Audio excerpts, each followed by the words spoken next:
Hello. Welcome back to Hinamizawa, everyone. Let's just jump into it. No, Hinamizawa. Oh my god, look, it's it's baseball. Hey there.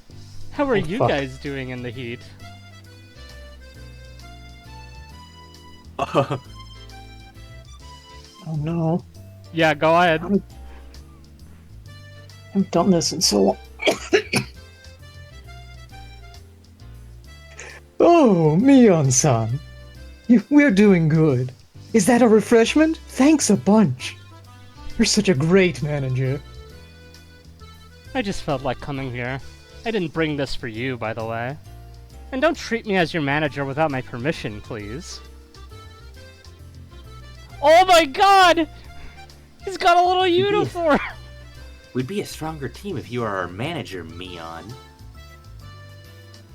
Why don't you apply? As manager, I mean. I'm gonna screenshot this. I feel like that's a good thumbnail screen. Satoshi-kun smiled at me in a carefree manner. I didn't want to become their manager. It'd be tiresome. I've been coming every week, so I'm a quasi-manager by now already. Well, if I feel like it. Anyway, how's Satoshi-kun doing, coach? Is his batting average improving? Yes, he's doing fine. His batting average is... Well, if you buy 3 packs of rice crackers at 7 Smart. Does that mean it's 30%? Wow. You're doing great, Satoshi-kun. It's not just about the number, Mion. I have to be able to hit the ball when it really counts. It's good that you're aware of your weaknesses, Satoshi-kun. You just continue working on them for now. Irie signaled to the pitcher, who then threw the ball. Satoshi-kun looked calm, following the ball with his eyes. Then he swung. Thwack! The ball flew between the first and second bases and landed in the distance. Wow! That's great! Good job, Satoshi-kun! I clapped, and Satoshi-kun blushed in response. He repositioned his helmet to hide his face. Well, he's good in practice, and when the game is slow. Irie smiled compassionately.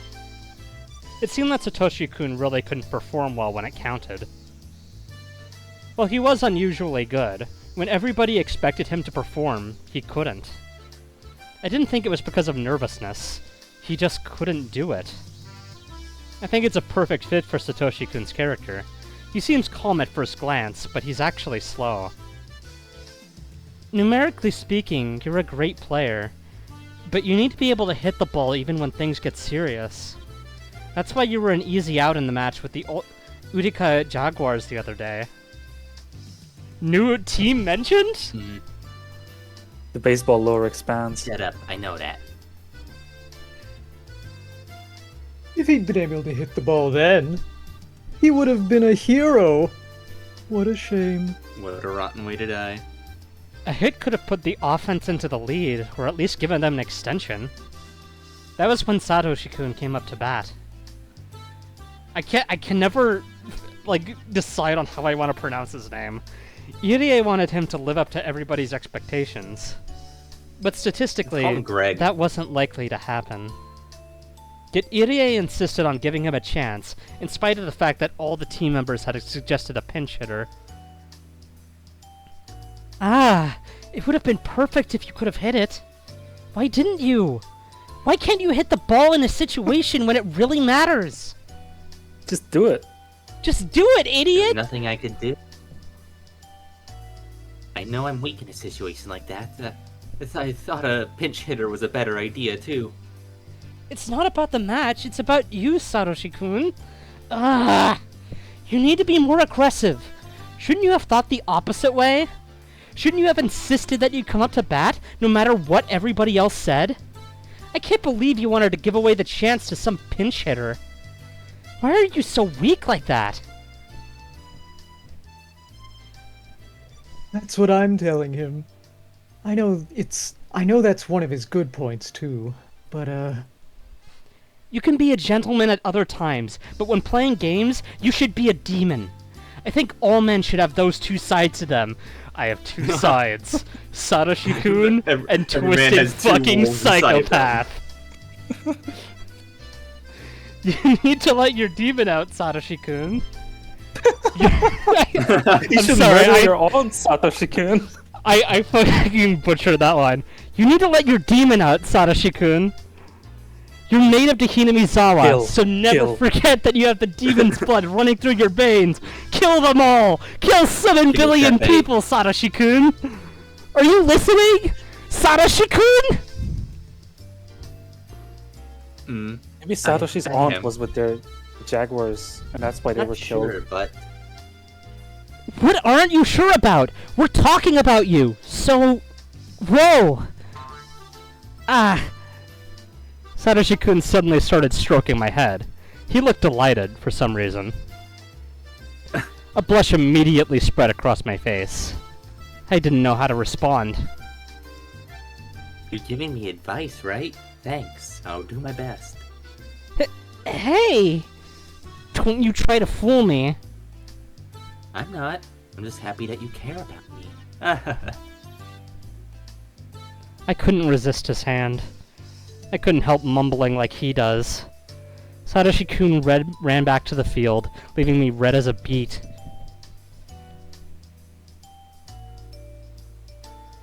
you feel good when you have your head stroked. Whoa, kinky. I don't like Irie asking that question in particular.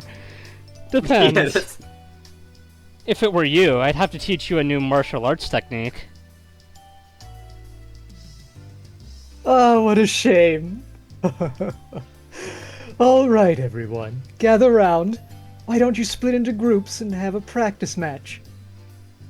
The Hinamizawa fighters are a sort of the Hinamizawa fighters are sort of a lazy team. The members gather simply to enjoy playing baseball, not to fight for victory. The Okinomiya Titans use this field too, but they practice on a different day of the week. They always train hard using dumbbells and stuff. Our team split into 2 groups and started a match, retaining their loose atmosphere. I'll keep track of the score. Coach, do you have a pencil? Thanks for helping out. Here. I took the pencil and the clipboard. I didn't know how to differentiate between recording hits and errors at first, but by now I was used to it. Show me what you got, Satoshi-kun. Oh, maybe it'll be too much pressure if I cheer for you too excessively. Just do okay then. that doesn't sound very encouraging either. Do your best. Time passed slowly that Sunday. Huge white clouds appeared in the sky, like some sort of towering cloud in summer, which is Walcroft's favorite song. They made me feel healthy. So true. Humans are born to be active under the sun. One of the parents was acting as umpire today, so Irie sat on the bench with me. He shouted words of encouragement to the kids while they ran to their positions. Any other baseball coach would constantly berate them, but he was much more generous, like a kindergarten teacher. He let the kids have fun while watching over them. To other baseball players, it might look a little naive. I'm surprised you guys can do well with only a small amount of practice. Kids in Hinamizawa romp around every day. So the amount of exercise they get surpasses that of the city kids. Besides, too much training is not always effective. Like romp around. Wow, you think completely differently from the Okinomiya Titans. I can understand why their coach hates you. It's not about being right. Matches exist for someone to win, after all. So prioritizing victory certainly isn't wrong. I think it's admirable to aim for victory together. But the goal of our team doesn't happen to be victory. That's all. The Hinamizawa fighters and the Okinomiya Titans had been rivals for a long time. Both teams shared the same baseball field, for one thing. And originally, there was only one team, but the people living in Hinamizawa left and made their own. Anyhow, we were rivals. The Okinomiya Titans were strictly about winning, and the Hinamizawa fighters were just about having fun. Surprisingly, our scores weren't that different, which meant our team had something they didn't. Even though I couldn't put it into words, I knew what made that happen. Hey, Team 1, no slacking. You can make up the 2-point difference pretty easily. Team 2, no slacking either. Still, some parents would criticize our coach for being too lenient. But still others would strongly agree with him. Which side would I take? The latter? I couldn't really say for sure. The reason for this was that Irie had an obnoxious habit of sexual harassment.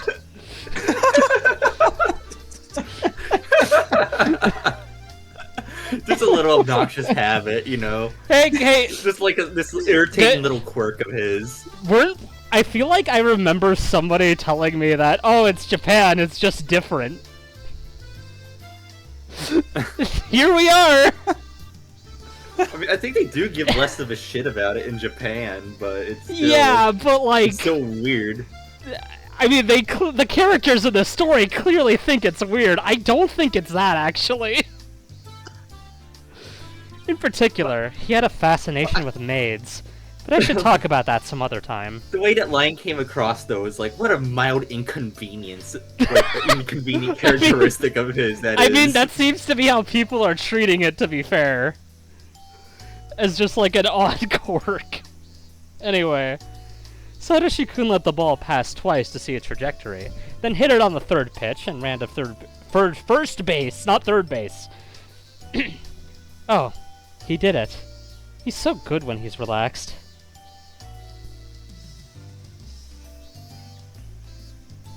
In the beginning, he used to get tired very easily. He's improved quite a lot since then. He really does look kind of like a bookworm. I wonder why he started playing baseball in the first place. All the other kids who joined the baseball team loved baseball. They'd go out to play in the fields outside of practice. That's why they all had an aptitude for it. But Sis never said that Satoshi-kun exercises intensively in school or anywhere else. He only likes to read. That's why I didn't understand why he started playing for this team to begin with.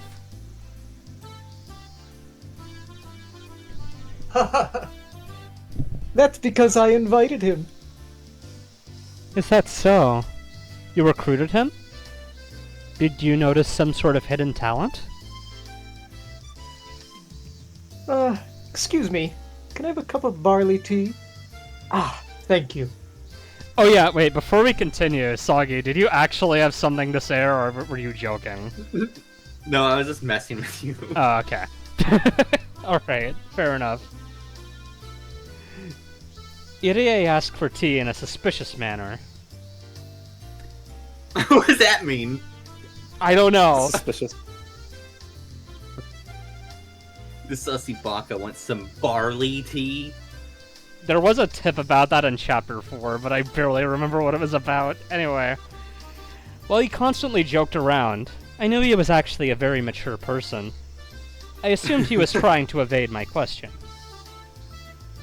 Is there a particular reason? Irie pretended he didn't hear me, but I pressed him on it. In response, he shrugged and began answering the question. I think you might be able to guess. What would be Mion Sonozaki's guess? I quickly searched through the data I had on Satoshi-kun. I came up with Satoshi-kun's family circumstances.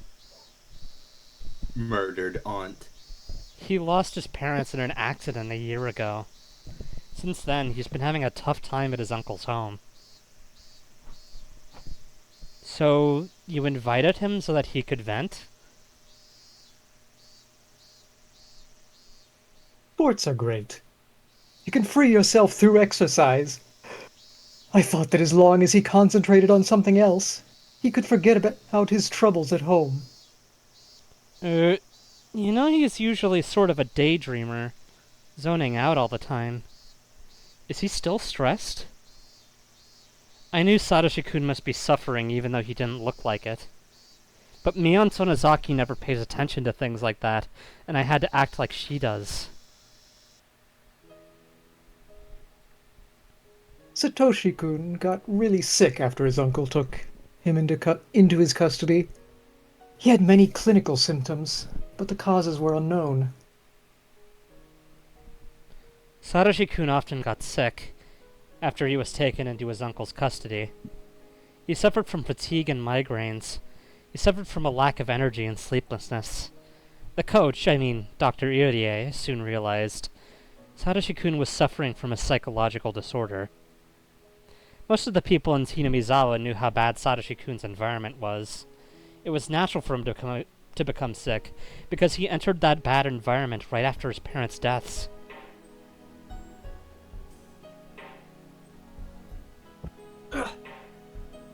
Satoshi-kun cannot express himself freely. Whether it's crying or simply being agitated, he's not good at handling those emotions. That's true. I can't imagine him being angry or crying. Did you know Satoshi-kun's mother had been married a few times already? Yeah, I know a little bit about that. Satoshi-kun's mother had married a number of men over the years. That meant Satoshi-kun had several stepfathers. He had to deal with strangers coming into his home multiple times, so he was forced to be mature. Satoshi-kun is mentally underdeveloped. He isn't aware of it himself, though. He didn't have enough time to cry, laugh, and throw tantrums in his childhood. He was forced to become a grown-up in just a short time. That doesn't sound right. Children have to behave like children in order to grow. There's nothing positive about being forced to become an adult. Not only was Sadako's current relationship with her aunt conspicuously terrible, I heard that her relationships with her previous stepfathers weren't good either. Sadako always caused problems, and Satoshi-kun would always step in to protect her. I thought his physical symptoms came from the stress. His body was trying to warn him. That's why Irie invited Satoshi-kun onto the baseball team. He told Satoshi that he needed a new member, or something like that. He hesitated at first, but after I talked to him at the clinic a few times, he began to open up to me. First, I invited him to come see the practice. Then I suggested he try batting. I eased him into it. Sports worked excellently for Satoshi-kun. His health quickly improved, and he started to become interested in baseball. He practiced batting. He was soon able to swing beautifully, and he learned how to see the trajectory of the ball. Ah, I can imagine that. He likes to read, so he must have read a book titled How to Play Baseball or something like that. He's become a good batter very quickly. He's put forth a lot of effort. Though I wish he could actually hit when it comes down to the wire, too.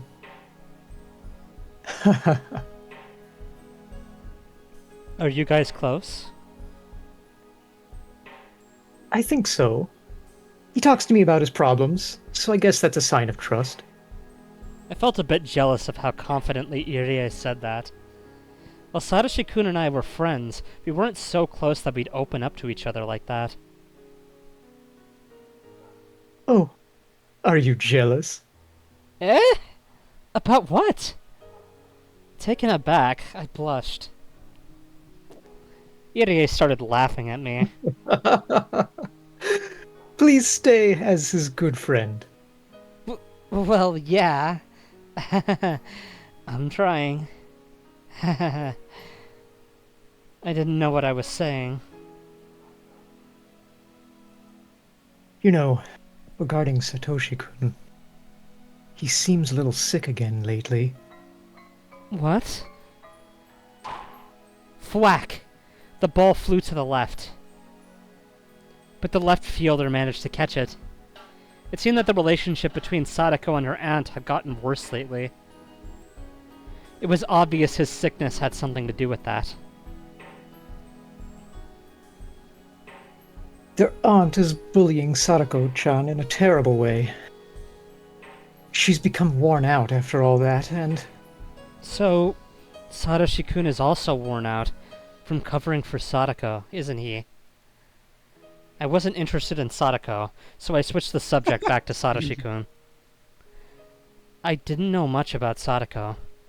I knew that she was a big part of Satoshi-kun's life, but I'd never been interested in her until today. She must have been building up self-esteem and taking care of her unreliable brother. That was all I knew about her. But considering Satoshi-kun's personality, even that goofiness of his might have been an act. Maybe he was trying to make her feel good about herself by letting her take care of him. If only unconsciously. When he's alone, he's surprisingly strong. I realized that only recently, so I couldn't help but think that his whole life is constantly affected by Sadako.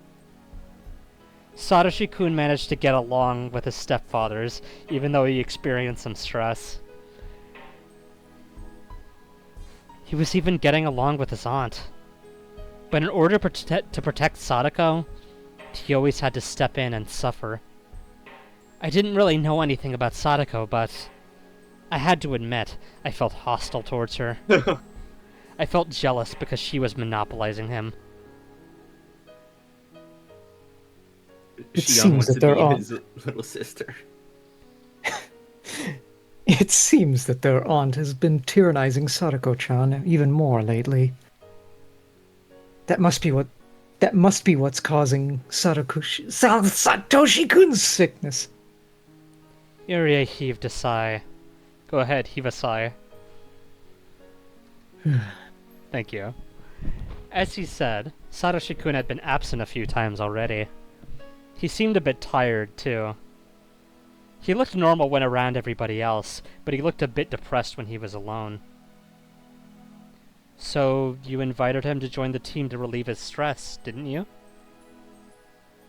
Yes, that's right. But he looks stressed again now. How can we save him this time?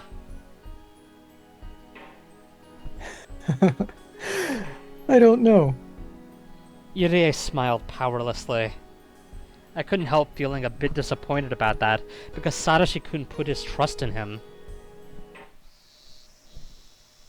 Just between you and me, Satoshi-kun recently told me that he wanted to leave the team. Eh? How come?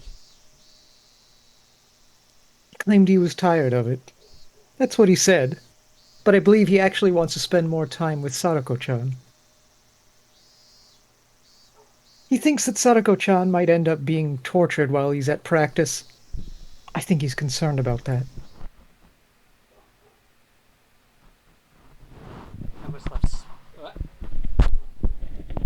There we go. I was left speechless for a while. Sadako again. Sadako. Why did Satoshi-kun have to sacrifice so much for her? Just by ignoring her, his stress would melt away. Of course, I knew he couldn't do that. If that were the case, then the blame lay with his little sister. I knew how badly she'd been treated, but that only happened because she made things worse for herself. It was her fault that she couldn't establish a decent relationship with their aunt. If Sadako were more mature, like Satoshi-kun, her home life wouldn't have gotten so bad. Satoshi-kun wouldn't have to suffer those indirect blows. In the meantime, the baseball team's practice match had become one-sided. It wasn't even worth watching anymore. The members of the losing team were just goofing off. The sky had turned cloudy, too. It was depressing. It didn't look like it'd rain soon, though. The gray sky hadn't brought along any cool air. It just felt disgusting. Irie became quiet. He was looking down around his feet. I, meanwhile, just stared at Satoshi-kun. To me, he didn't look active anymore. He was once able to enjoy playing baseball, and he felt fine. But he got sick again, just because the relationship between Sadako and her aunt had deteriorated. I couldn't help but say it. Shouldn't we do something about Sadako instead? It was just a murmur, but Irie had definitely caught it. What do you mean, Sonozaki-san? It's not that complicated. If Sadako were stronger, Satoshi-kun wouldn't have to deal with stress. I think Sadako is the cause of everything.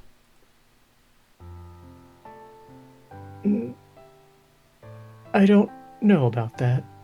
Yes, you do.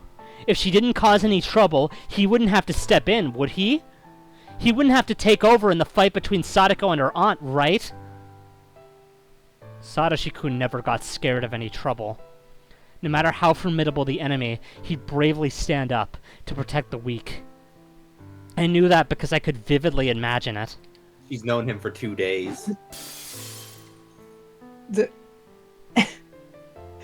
Because I could imagine it. Whenever their aunt shied Sadako, Satoshi-kun steps in to protect her. The aunt probably didn't like it. Though Satoshi-kun didn't have to fight, the aunt would attack him anyway. The fight would then be between the aunt and him.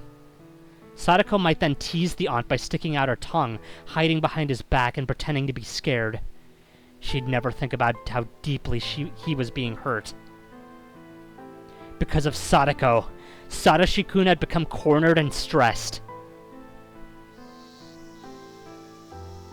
I'm surprised to hear this from you, Sonozaki-san. I thought you were Sadako-chan's friend, her classmate. A big sister kind of figure. I thought you'd always be on her side. But what you've said is surprising to me. Cover blown! Abort the mission! Get out of there!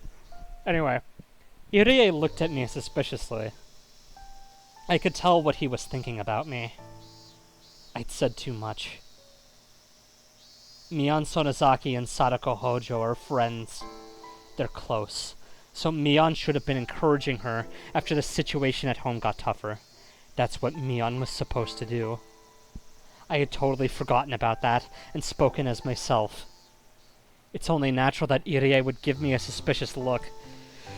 I think certain scenes in Watanagashi are starting to make a little more sense now. Anyway, he might end up changing his impression of Mion Sonozaki entirely.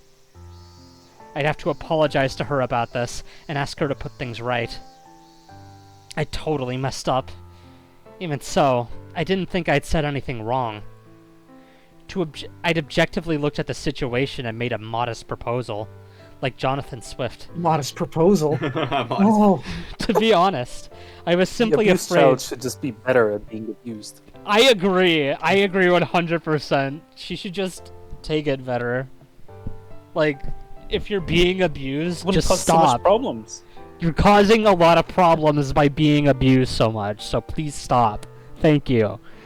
To be honest, I was simply afraid that he might leave the team. I couldn't go to the school in Hinamizawa, so the baseball field was the only place where I could see him. I could even say that he was my reason for living. That's right, I was in love with him. But I wasn't going to tell him how I felt, for I was satisfied just being by his side. I certainly couldn't ask for anything more. She's known him for like 2 days. After all, I couldn't reveal my true identity. I had to pretend to be Mion. I had to pretend to be Mion in order to live in Okinomiya. I thought that maybe I should leave Okinomiya in order to be free. But that's stupid. No matter how tough my life might be, I prefer to be here, with Satoshi-kun stroking my head every now and then. Why did I love him that much? I read about it in some manga once. You don't need a reason to be in love. I was surprised at myself for being like this. Manga being the ultimate authority. Calm down, Shion. Well, I mean, it is true. You objectively don't need a reason to be in love because it's hormones. So it can just kind of happen for no reason. Anyway, I breathed out First was slowly. hormones. Yes. I breathed out slowly, then held my breath, trying to slow my throbbing heart. I felt a bit calmer. At that point, a clear thought came into my head. I want to be with Satoshi-kun. So? I want him to stay on the team. So? I want to get rid of his concerns and his stress. So what? So? What can I do to achieve all that? My head started to cool down as I heard the umpire shout. Game, set, and match!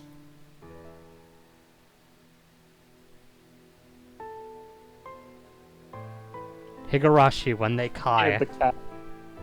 Whoa.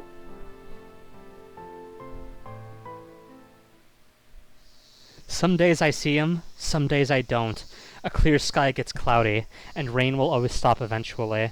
I thought his absence was just like that, but he was actually on the verge of breakdown. Notebook, page 19. The rainy season was just around the corner, and the air had become so humid that my shirt stuck to my skin. It had been a few weeks since Satoshi-kun stopped showing up for baseball practice. I looked for him as soon as I arrived at the field. He's not here yet. Did I get here too early? I want to see him playing on the field right when I get here. I had started arriving late because of those feelings. However, he wasn't here today either. I didn't even bother hiding my disappointment anymore. Everybody by now knew how I felt. The team members from Mion's class came over to try and console me, but I shooed them away. What's going on, Sonozaki-san? Are you feeling sick? Even Irie couldn't comfort me. I was aware that he, too, knew why I was like this. I'm going home. I don't feel like watching the practice today. Look, we're having a meeting with the Okiniamiya Titans later. Wanted you to be there because you're our manager. Don't treat me like a manager. I never agreed to be one. Irie looked down, not knowing what to say. All right. Please help us again when you feel like it.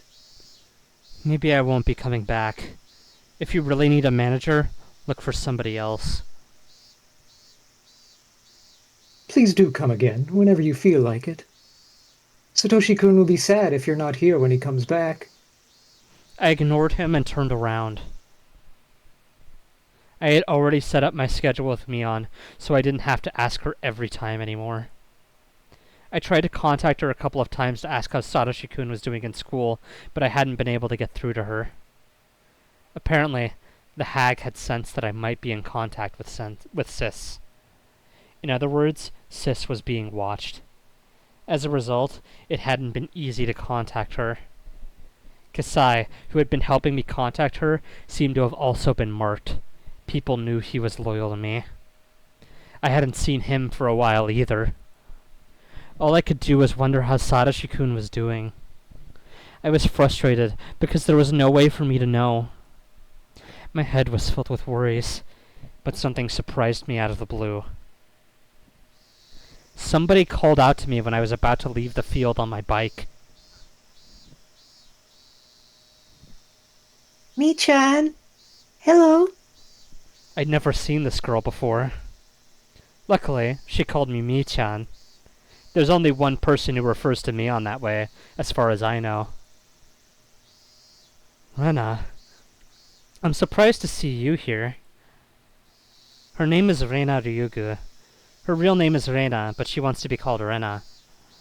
So that's what we call her. She moved here in April.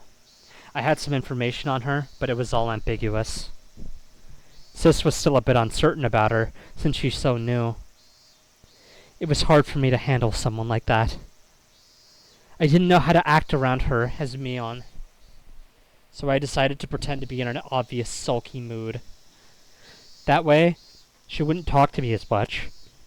Assuming that Mion was simply feeling bad. Well, that's how I really am, anyway.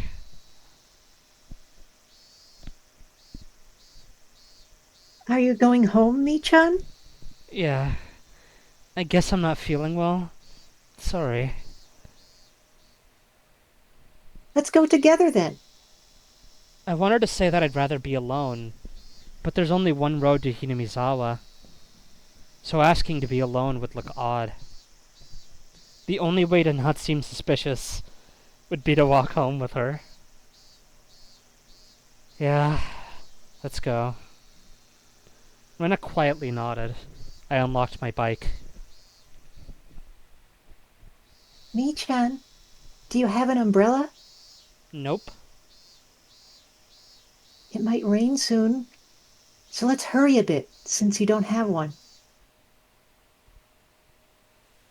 As she predicted, we were attacked by pouring rain on our way. We ended up taking shelter in a small shack in front of a bus stop. It's pouring, but it doesn't look like it's going to last long, since the sky over there is clear. Yeah. I heard the sound of rain pattering on the rooftop and the raindrops jumping into puddles. It sounded loud, but it made me feel strangely calm. I zoned out for a moment, then Rena talked to me while looking up at the rainy sky. I was worried about you, 'cause you looked so down. All the baseball team members knew I was depressed because I hadn't seen Satoshi-kun recently. Most of them attend the school in Hinamizawa, so it wasn't surprising that she knew as well. I hadn't been able to contact Sis these past few weeks, but I was sure she had an idea of how I feel about Satoshi-kun, and how I would feel if he didn't come to his baseball practice. Sis was probably pretending to act a little depressed during her day-to-day in Hinamizawa to avoid creating a big gap between our moods. But neither of us knew the details about the other right now, so she wouldn't be able to answer if others asked her what was wrong. She'd only be able to say, "Leave me alone." That might lead more people to become worried. Lena must have thought Mion was depressed. That must be why she came all the way to see me. She must have known what was going on, because she knew that I was at the baseball field.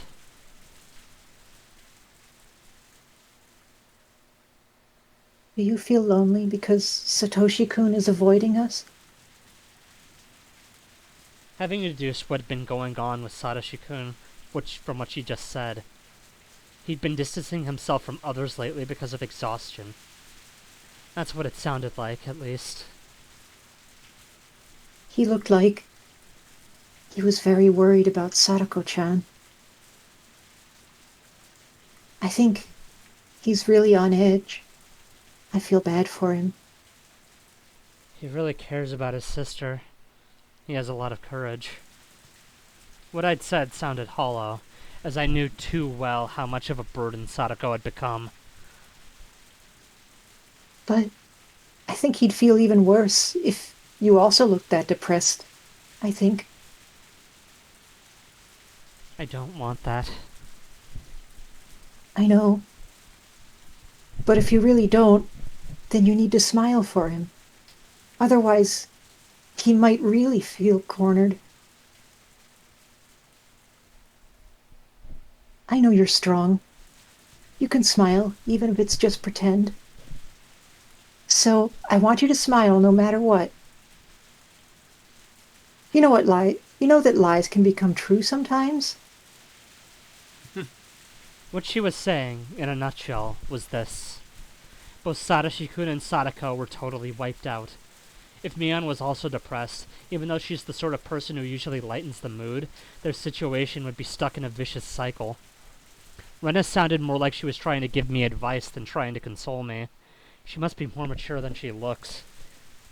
Sis told me that she was a funny girl with a few bad habits. But she seemed to have another, very mature side to her. Do you love Satoshi-kun? Yeah.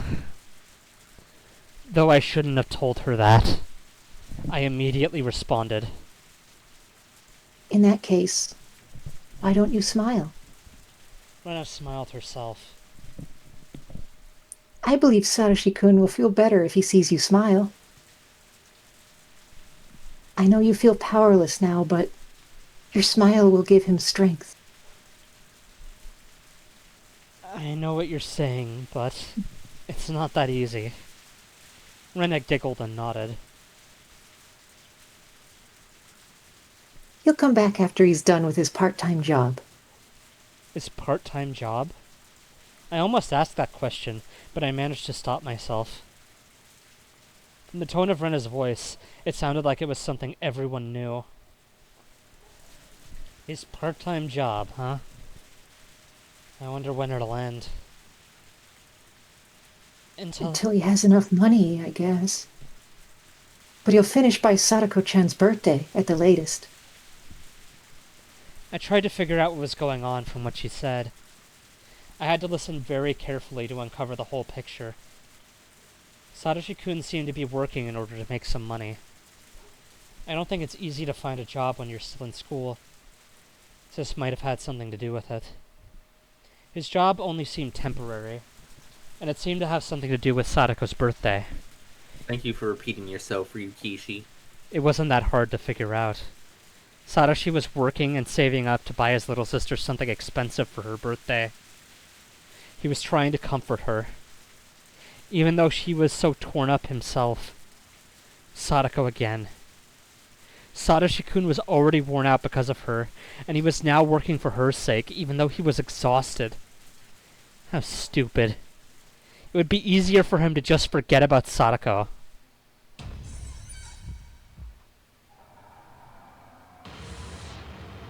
I was startled when I realized Rena was looking straight into my eyes. Hi, Rena. She was smiling, but her eyes looked creepy. I never voiced what I was thinking, but she was looking at me as though she'd figured out that I was blaming Sadako. She beamed when she noticed my fear. She smiled as if she understood that I thought that way because of love. She was giving me the creeps. I could hear thunder roar in the distance. The rain began to pick up. Do you feel jealous of Sadako-chan because she monopolizes Satoshi-kun? I avoided answering immediately this time, but Rena seemed to know what I was thinking already. I wouldn't be upset even if you did. That's just how it is when you're in love. Thanks. You've been encouraging Sadako-chan despite that. That's admirable. Of course I have. She's my friend. I sounded so fake. I felt like spinning on the floor. All we can do is encourage Sadako-chan and Satoshi-kun. I don't know how to save them from their situation. Sadako is relying on Satoshi-kun way too much. If she were stronger, he wouldn't have to suffer in her place. You sound really straightforward. Rena nodded with an unflinching smile, even though my remarks could be taken as harsh. You don't say! you don't say! It could be. Yeah, they could conceivably be taken as harsh by some people. What was this mysterious girl thinking? It was difficult to get a read on her. Maybe Satoshi-kun feels that way a little too. Eh? Rena kept smiling, but her smile looked strangely cold. I think he's tired of protecting Sadako-chan, and he's aware of that. Given the type of person Rena is, I don't think she'd say something if she wasn't certain of it. Because of that, she must have been confident in what she just told me. This is a great conversation, by the way. I'm enjoying this. Why do you think that? He said so. What? Satoshi-kun secretly confessed to her. Rena asked me to keep it that way. Satoshi-kun told me that he felt tired of protecting Sadako-chan. He was feeling guilty, though. I don't think he would say something like that. But, however, it wasn't likely that Rena was lying. I just met her, so I didn't know what made me feel that way. But my hunch told me she was telling the truth. I heaved a huge sigh. Satoshi-kun must have gotten so tired that he couldn't help telling someone. Even so, even if he thought that way, he wouldn't tell somebody so easily. Maybe Rena led him to do so. She might be capable of something like that. I don't understand this girl. It had only been a little while since we met, but I already started talking to her about something I was keeping deep inside of me. Does she have some kind of supernatural power to reach into people's minds and drag out what they're thinking? It suddenly hit me that I was sitting with this creepy girl in a tiny shack. I've been dragged into her strange world. I don't think Sis had realized Rena's real personality. She thinks Rena is just a funny girl with some strange habits. She would have told me if she knew. I guess Satoshi-kun must trust you a lot if he confessed that to you. I'm a little jealous. The fucking Mario bars are back. It's not because he trusts me. I think it's because I've experienced the same thing. I kind of figured something like this was coming with Rena at some point, I'm gonna be honest. You what? Did you also have to cover for your siblings once? Those footsteps always followed me. They even came to my bedside and looked down at me. Huh? Sorry, Rena. What are you talking about? I turned around to face her and got the chills.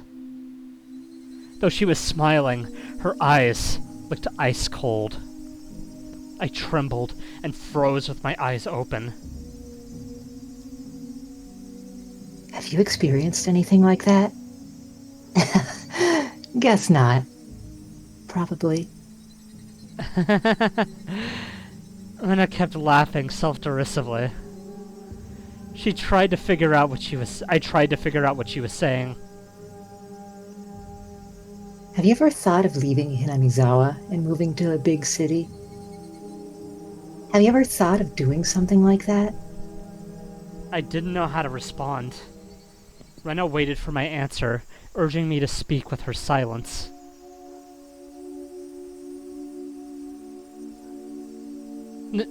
No. I love it here. Yeah, that's right, isn't it? I knew that. It didn't seem like a good idea to lie to her. Rena has some kind of power I can't grasp. She can read people's minds just by seeing the slightest change in their expressions. So I had to tell her the truth. You'll be okay if that's true.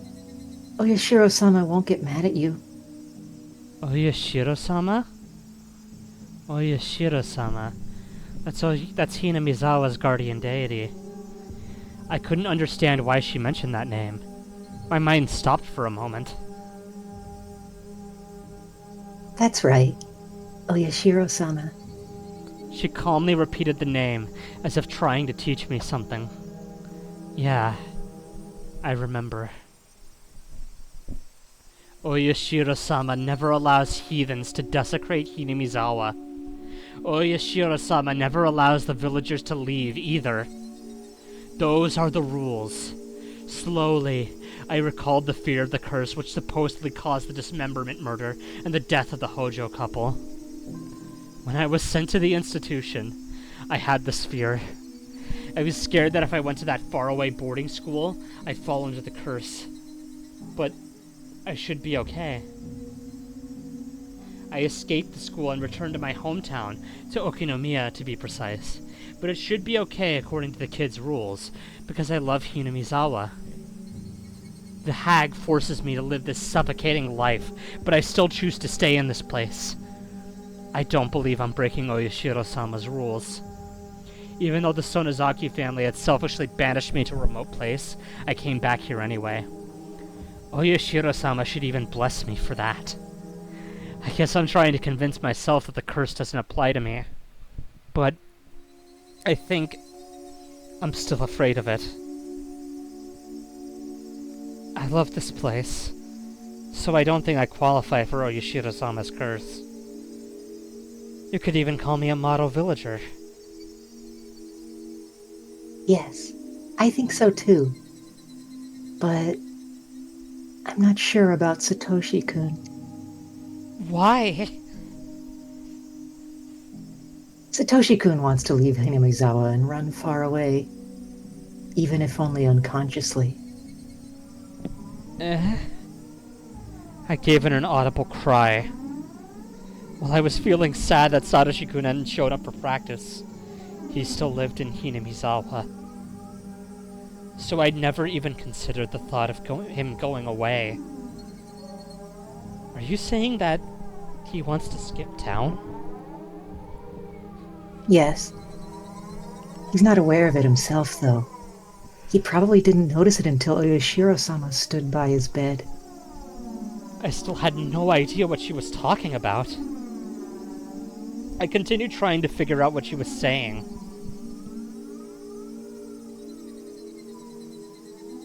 Everything he's going through is a sign of Oyashiro-sama's curse.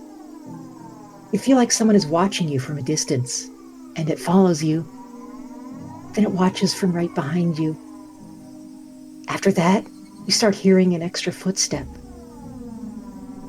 It only happens outside at first, but you start hearing it even inside your house after a while. Then, Oyashiro-sama keeps watching you even when you're sleeping in the dark. Right by your side, waiting silently for you to admit your sin. Satoshi-kun told me he was having nightmares at first. So I asked him what kind of dreams he was having. And those dreams he was having, as it turned out, were just like mine. I warned him that the presence would become bigger. He'd hear an extra footstep. He'd feel the presence watching him in his sleep. I told him to come to me if that ever happened. He must have been suspicious at first. But, just as I predicted, he started to feel Oyashiro-sama's presence more strongly. He finally realized he could talk to me about it. Rena didn't look like she was joking. She just calmly told me what had been going on. I couldn't even move. I couldn't tell if her words were a joke or the truth. I could only feel stunned. I'm from Hinamizawa originally, but I moved to Ibaraki Prefecture right before I went to elementary school. However, when I couldn't adjust to my new environment, Oyashiro-sama frequently started telling me to return to Hinamizawa in my head. But I couldn't do anything since I was just a little kid. I was forced to live there, though I felt threatened by Oyashiro-sama's voice. Then, Rena paused. It looked like she didn't want to go into the details of what followed. In general, she confused me even more. anyway, I was able to come back here in the end. Oyashiro-sama forgave me. I haven't felt his presence anymore since then.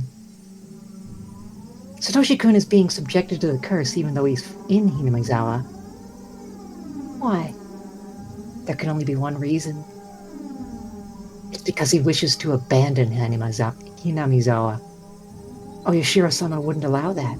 Won't allow that. After a series of inner monologues, he confessed. You know he's working part-time, don't you? The teddy bear he's getting for Sadako-chan costs about 100,000 yen. Jesus Christ! The hell kind of teddy bear is that? Is he fucking huge? And he's trying to get the money by her birthday. Have you noticed it yet? Think about it like this. If he had that amount of money, that'd be enough for him to run away somewhere far from here. Okay, I know, again, I know nobody else but me remembers any of the clues, but just as a reminder, the teddy bear was gone from the store window already by the time he had disappeared. So presumably he did in fact die by it. He unconsciously started to think about that, about leaving Sadako-chan behind. But he'd feel very guilty. As you pointed out, Sadako-chan is a burden on him. He's not stupid, so he's aware of that. He just doesn't want to admit it, because he's the one who's supposed to protect his little sister. He's been struggling with himself. He thinks he's working to please Sadako-chan on her birthday. But he also feels he might... But he also feels that he might be deceiving himself because he unconsciously wants to skip town with that money. I don't think he should run away. Even if he did, he'd regret it for the rest of his life. Oyashiro-sama knows that. That's why Oyashiro-sama is trying to warn him. I hope Satoshi-kun stops thinking of abandoning Sadako-chan. He's working hard to make it so Sadako-chan's... make it to Sadako-chan... He's working hard to make it to Sadako-chan's birthday, which is a couple of days after the Watanagashi festival. He's pushing himself too hard. He believes it'll end when Sadako-chan's birthday comes. The curse keeps cautioning him. While he tries to figure out whether he should leave or continue protecting her. The torrential rain didn't seem to want to stop. It kept pouring down on the galvanized iron roof, producing a loud noise. Yet in the shack, it fell completely silent. What the hell was Rena talking about? I couldn't grasp even half of what she was saying. That conversation was wonderful. That was great. The only thing I had figured out is that Satoshi-kun was struggling, confused, and in lots of pain. He's suffering from Oyashiro-sama's curse? And Rena has experienced that before? The Watanagashi festival was right around the corner. Oyashiro-sama's curse had struck 3 years in a row. There was no guarantee that it wouldn't strike a 4th time. Satoshi-kun was subject to Oyashiro-sama's curse, even now? Was he going to skip town? Was he going to be the next victim of Oyashiro-sama's curse? Either way, he might disappear forever. Could I do something to prevent it? If I didn't do anything, it would all come to a hopeless end. End? I started feeling a sense of dread. I didn't buy the crazy story Rena told me, but if something really was happening to Satoshi-kun, which might bring about some kind of end, I couldn't help feeling scared. It's true, isn't it? Funny, My isn't instinct is always correct. Always correct. I decided to Always contact correct. Mion despite the danger. Mion got upset at first, but she had to listen to me.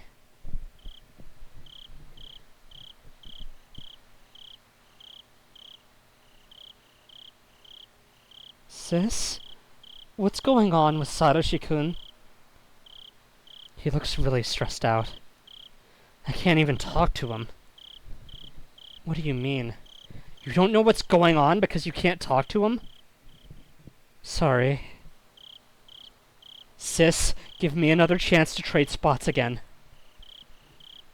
That's fine, but I'm kind of busy lately attending meetings for the festival. What are you planning to do? Another part-time job? I'm going to your school.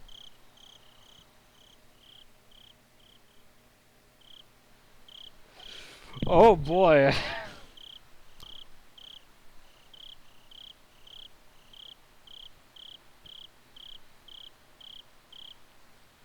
Notebook page 21 and 24. Where the fuck did Damn. Where Really the skipping fuck through did the the pages? possessed? Those were the plot. Heard a We story. skipped past the plot relevant pages. I just got an achievement called Possessed. I heard a story about Oyashiro-sama, and it's a bus stop sign, which I think is a reference to, what was it called again? The, like, original script for Higurashi. It was like a short story. Anyway. Hinamizawa bus stop, right. Anyway. I haven't read it because presumably it contains the solution. Notebook, page 21.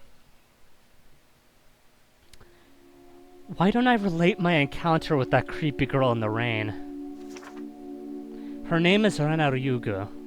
Her real first name is Rena. I have no idea what kind of girl she really is. One thing is certain, she has no relation to the Sonozaki family. She has no relation to the three families as a whole either. Okay, that makes sense. The Ryugu family used to live in Hinamizawa, but then they moved to Ibaraki. That was before she went to elementary school. They returned to Hinamizawa some years later. Rena Ryugu said she came back because Oyashiro-sama told her to. I don't know what that means. She said it was the curse of Oyashiro-sama. That Oyashiro-sama had stalked her. I think that was probably a hallucination, but Satoshi-kun had been interested in that experience. She said that Satoshi-kun was also experiencing Oyashiro-sama's curse. Satoshi-kun told her that she was being followed by some unknown existence. He was surprised to learn that Rena had the same experience before. What is Oyashiro-sama's curse? Why did Rena and Satoshi-kun have a similar experience? I believe that means that somebody put them under surveillance. Not a bad idea. Somebody must be spying on the next victim of the curse. Since Rena and Satoshi both blindly believed in Oyashiro-sama's curse, they interpreted it as Oyashiro-sama's presence. If paranoia kicked in, they'd feel as if they were experiencing paranormal phenomenon. Judging from what Rena said, it seemed that Satoshi-kun had been put on surveillance since long before Watanagashi. So, one question comes to mind. Why were they watching Rena? I'm assuming that the surveillance was placed on a victim-to-be of that year. If so, I don't understand why Rena went through it. Why did they watch her, even though she was living so far away? If she was considered somebody who abandoned the village, I could understand. But she didn't fall victim in the end. Maybe she was forgiven because she came back to Hinamizawa. I guess she still knows something I don't. Skip a few pages to notebook page 24, which has a nice magenta background. Or maybe it's hot pink. Satoshi-kun looked terrible. When he went home, he had to mediate a fight between Sadako and their aunt. He became mentally exhausted. He went to work every day. He became physically exhausted. He no longer communicated with his classmates. He either slept on his desk, or he was gone somewhere during lunch break. He used to be really gentle. It was painful to see him suffering like that. On top of all that, he was dealing with the curse of Oyashiro-sama. He must have been completely, totally, and absolutely exhausted. That curse was a form of surveillance by those planning to victimize Satoshi-kun that year. That means that the other victim was in the same situation. Satoshi-kun's aunt had also been watched. Did she notice any presence? What about others? Did the victims of the previous incidents also experience it? I need to investigate the facts in order to prove the curse on Satoshi-kun was actually just surveillance. Is it surveillance, paranoia, or really the curse?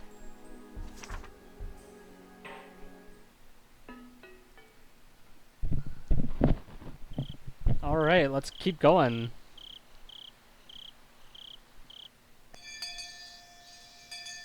Hey, it's Chie! We haven't seen you in a while, Korea lady. Am I voicing her? I think so, President, yes. if you would. For a moment, I forgot that the class president was me. Alright.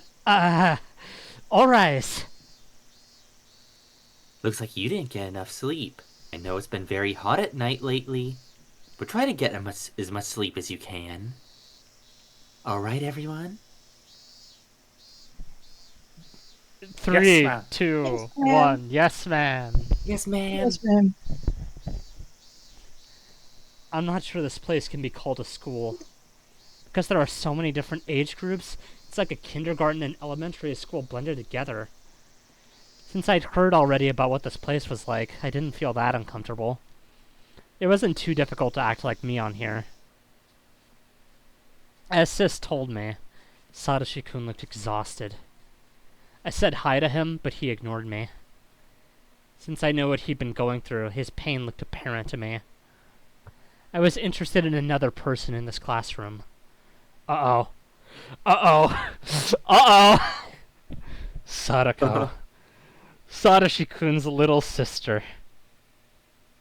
She looked as worn out as Satoshi-kun, emotionless, like an abandoned doll. Everybody in this room was aware of their circumstances, but no one could do anything for them. So they just acted as though nothing was wrong. Mion will only let me have this one day. If I slacked off even a little bit, today would be over with quickly. I had to figure out what I should do in this limited time. I should probably talk to Satoshi-kun. About what? Anything goes. Cheer him up, sympathize with him, anything will do. More than anything, I just wanted to chat with him. However, Sis had told me. She said Satoshi-kun didn't communicate much with her lately, and had distanced himself from her. I figured I shouldn't talk to him too casually. I wanted to, but maybe it was better to leave him alone. I needed to keep Sis's warnings in mind. But instead, I decided to ignore them.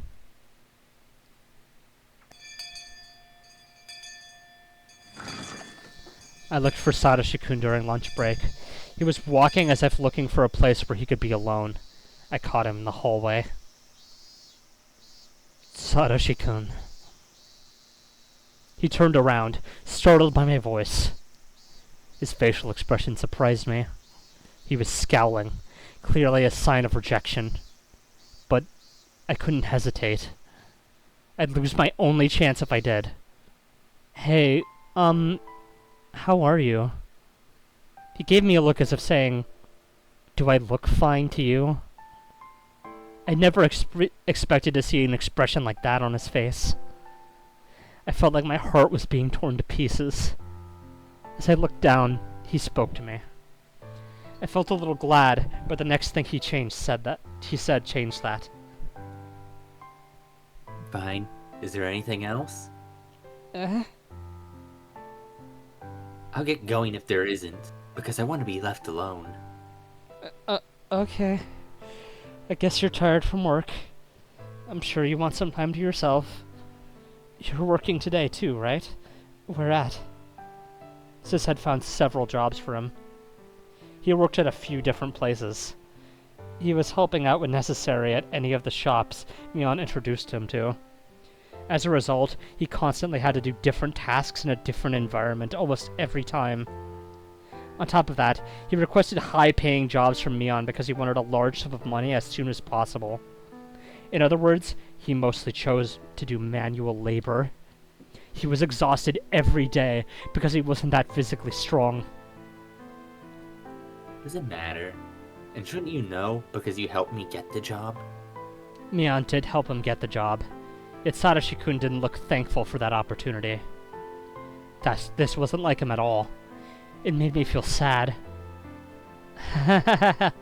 You're right. Sorry. Is that all? He sounded so harsh. Why was he being like that? Would he ever stroke my head again? Oh, I couldn't help my tears. They flowed onto my cheeks. Satoshi-kun looked confused for a moment, but then he frowned again. Sorry.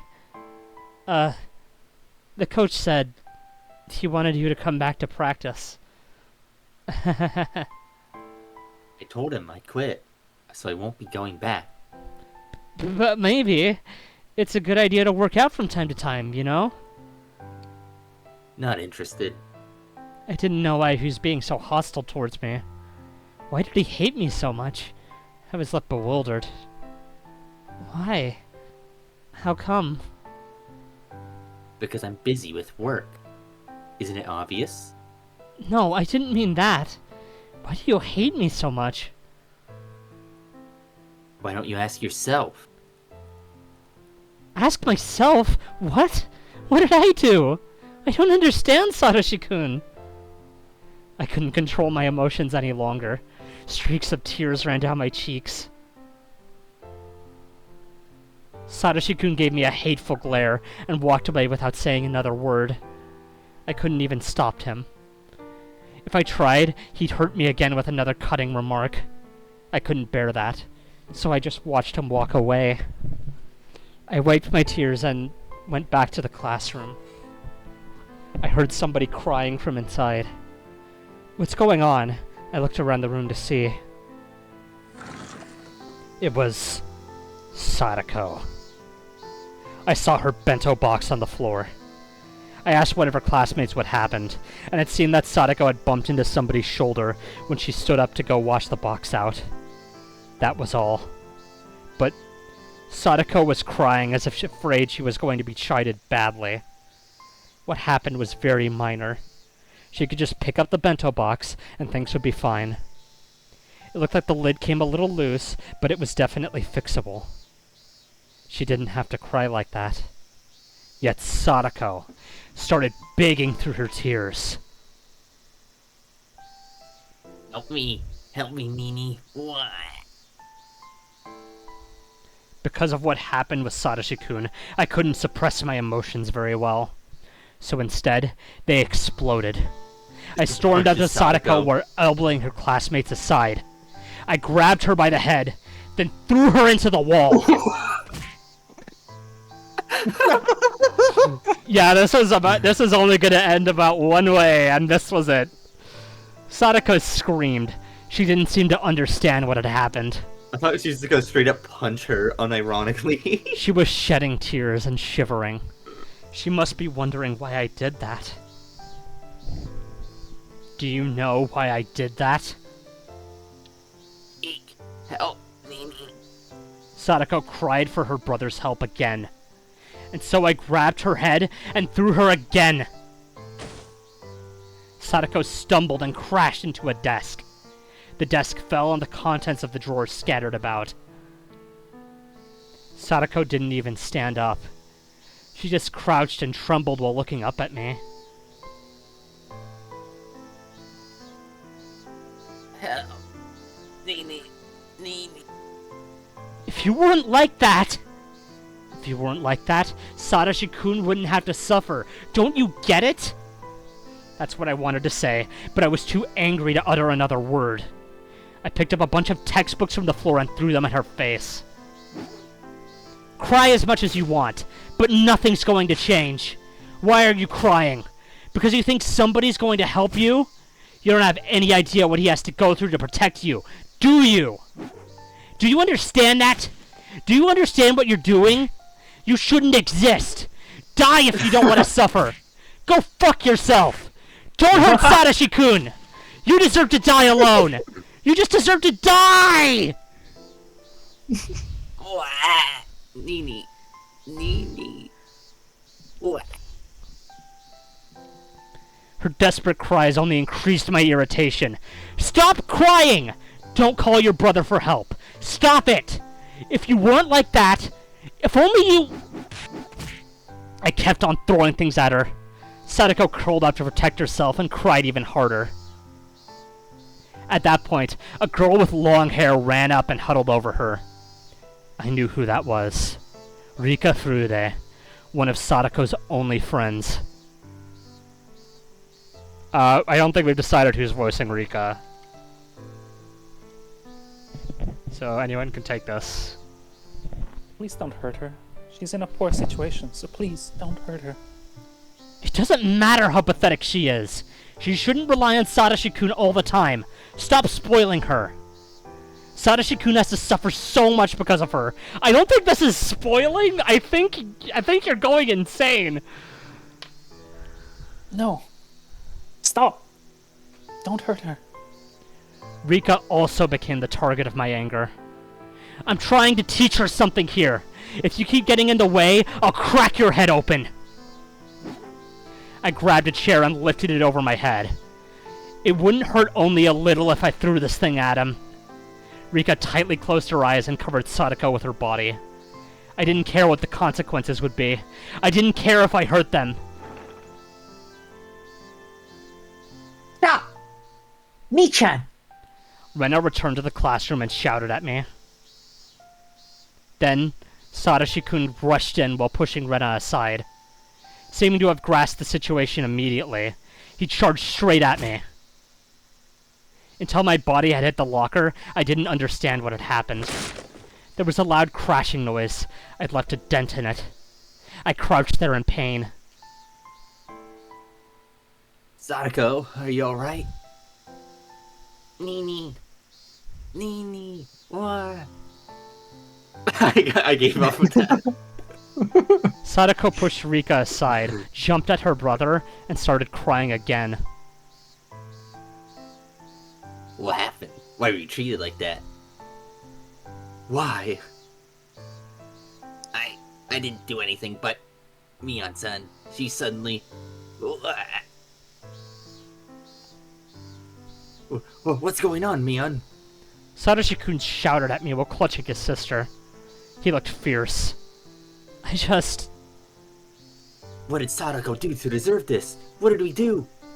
Why do we always have to suffer like this? Why? He released Sadako and rushed up to me, grabbing me by the neck. You said that I should ask myself, didn't you? So, why don't you ask yourself? Ask what? I know you feel she's a burden on you. You always have to suffer because of her. You know that, right? If she were stronger, you wouldn't have to suffer. She's the one to blame. I don't believe what I said was wrong. But after hearing it, Satoshi-kun went berserk. What the heck do you know? Ow! Ah!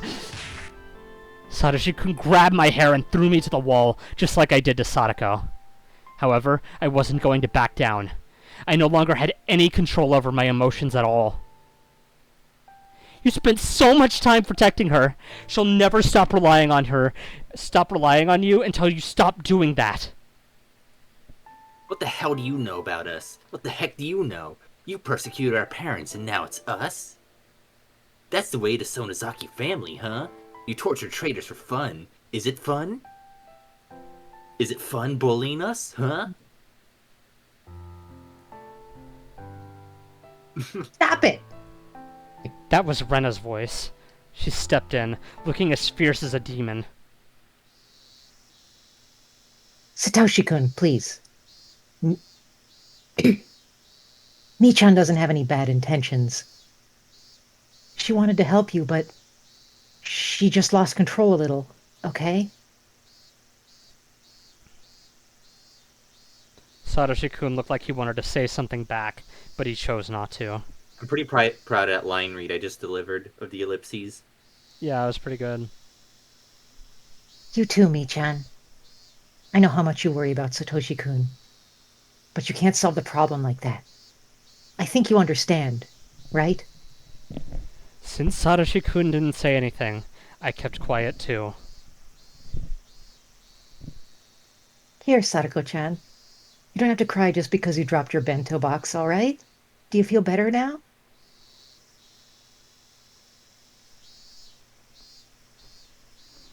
Sadako, pick up the bento for you.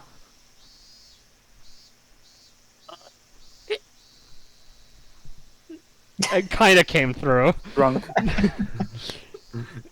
I made an attempt. Yeah, you did make an attempt, and I appreciate it. Rika started picking up the bento box while its owner continued to cry. I tried doing the hiccup with like the goblin accent as well.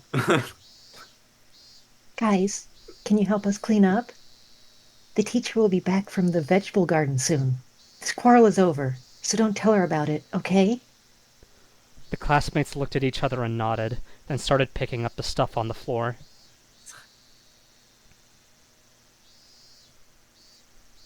Here, Satoshi-kun, Michan.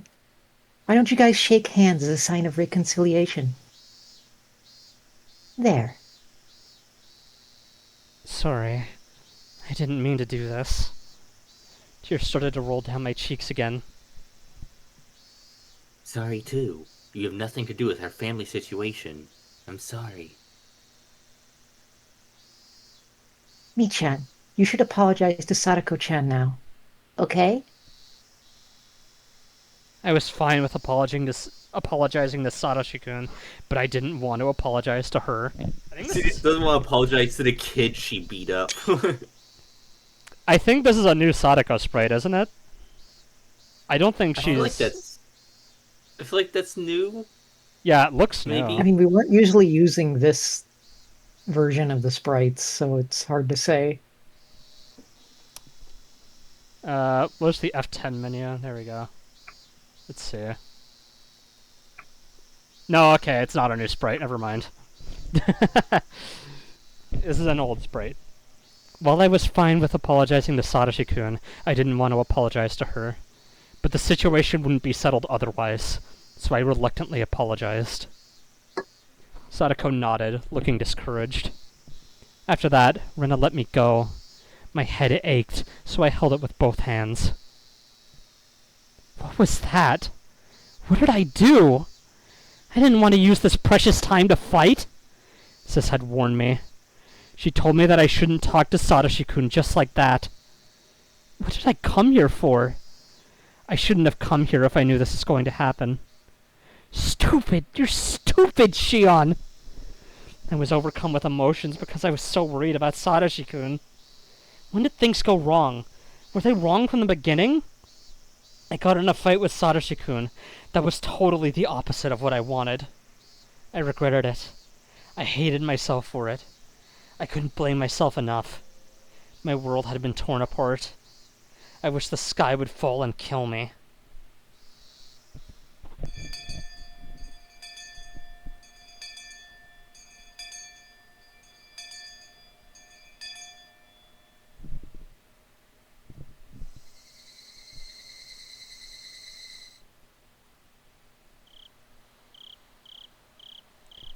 Sis sounded both amazed and confused. You know, I'm busy with the festival preparations, but you certainly made things more complicated. Sorry. Sis tried to say something, but she stopped in the middle. After listening to a few complaints, I started telling her about everything that happened today. Sis had to pretend that the trouble I caused today was her responsibility, which must have been very taxing for her. So I won't get the chance to trade spots for a while?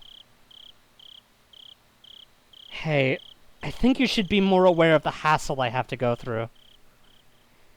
Yeah, you're right. Sis had been sympathetic, but maybe I pushed her too far this time. Of course she'd be hesitant to trade spots, considering what I did today. The atmosphere felt awkward, so we were both silent for a while. If you were to get another chance, what would you do, Shion? That was a reasonable question. I wasn't prepared to answer, though. If I had a chance to go to the school once again and see Satoshi-kun, what would I do? Would I apologize to him about today? I don't think that would work.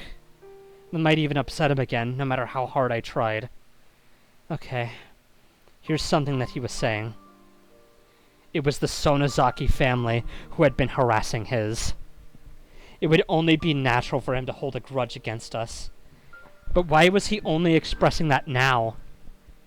I've been the Sonozaki to him all along. Satoshi-kun stroked my head even though he knew that I was Mion Sonozaki. Sis, do you think that that Satoshi-kun is holding a grudge against the Sonozaki family? I think so, yes. It was our family that initiated the persecution of the Hojo family, making them into scapegoats.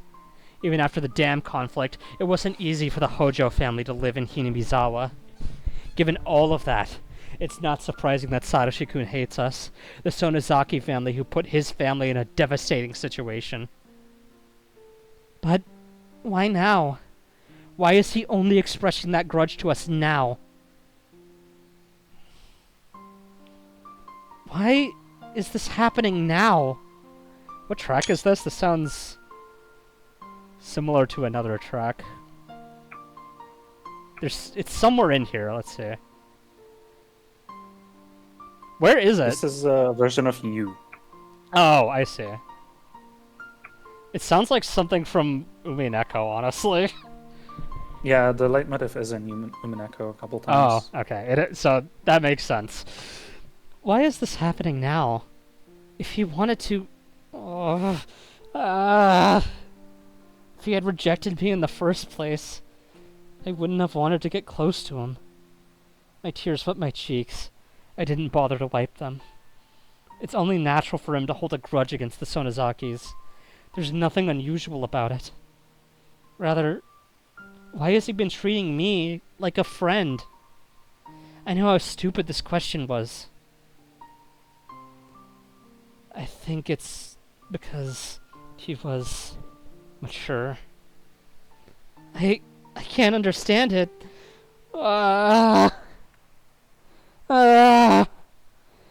He'd been treating me like a friend because he was mature?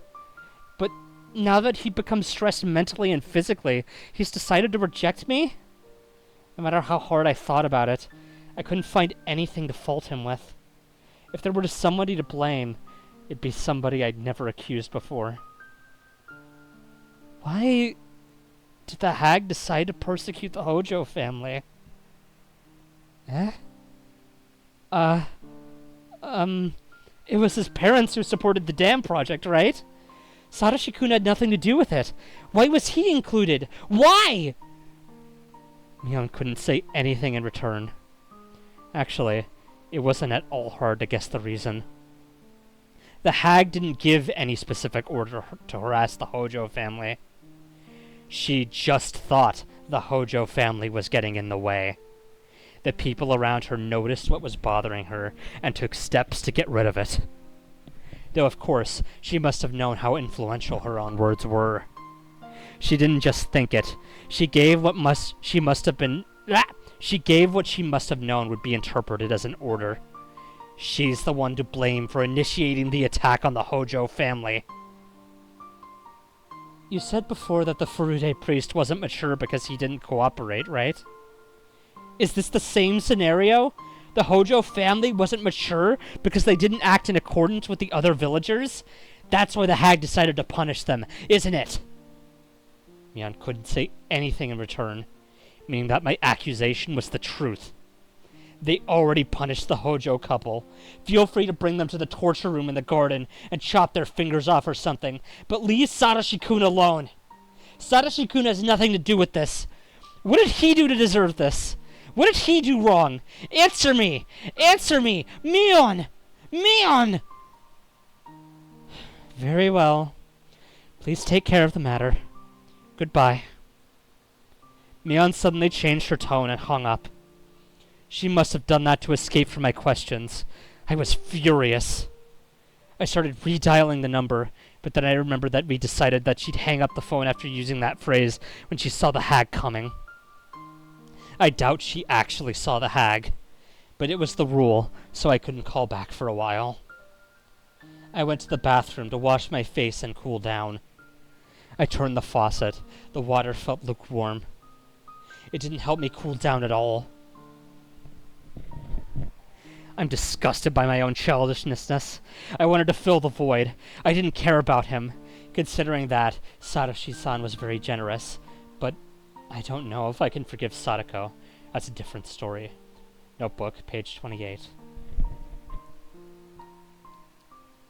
Higurashi when they kai. Whoa. Wow. I was looking up at the ceiling with my arms and legs spread out. It's not that I wasn't getting hungry. I just didn't live with my parents. I didn't live in the school dorm. That meant I had to cook something myself when I wanted to eat. Hey, so this is a great time to do that thing I mentioned earlier. I gotta go cook for myself. So I will be back in a little bit. Good luck. Should not take too long. Okay. He's gonna make himself some beef Wellington. He'll be back tomorrow. Just a few minutes. Just 12 hours. Just a few minutes away. Oh, just 1500 seconds.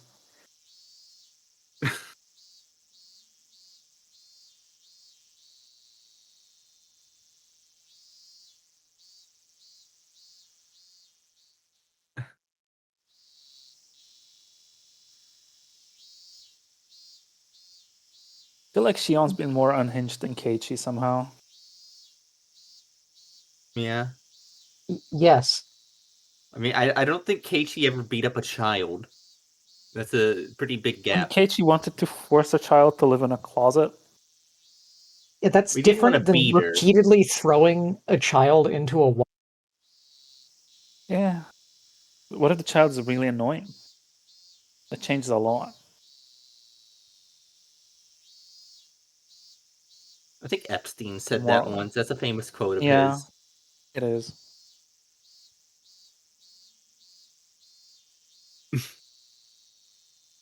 But Yuri is apparently an associate from the quote earlier. Here's in the opinion. files. Notoriously. Bit of a sexual harasser. He's got this mildly inconvenient habit, you know? Echo.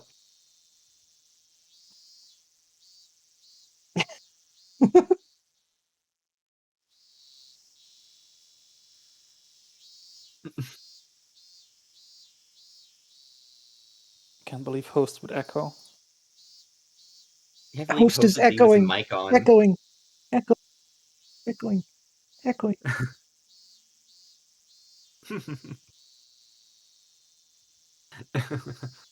Host's mic is late.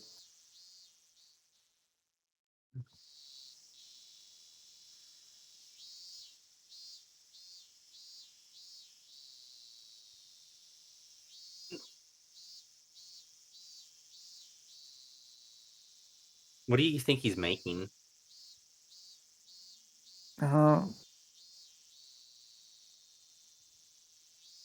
Korean He's ramen. making a real quick mushroom risotto. He's From gonna make scratch. a no-bake cheesecake.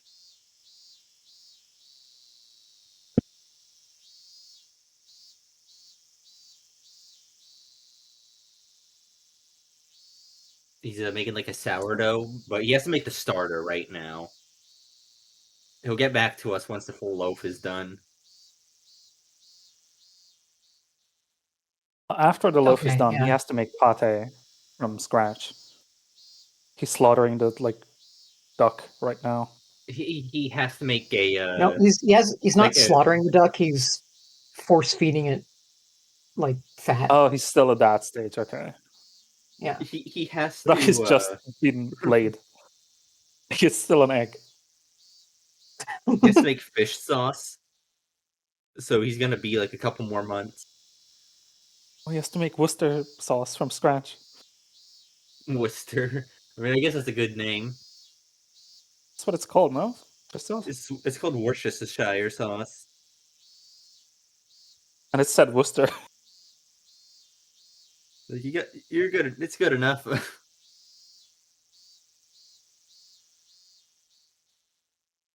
But like, we don't like abbreviate it in any form out here. You just say the whole damn name. Worcestershire. Yeah, I mean that's the It's like a tongue twister. Why would you make your food a tongue twister? You're I gonna don't eat know. that. You don't want your tongue twisted.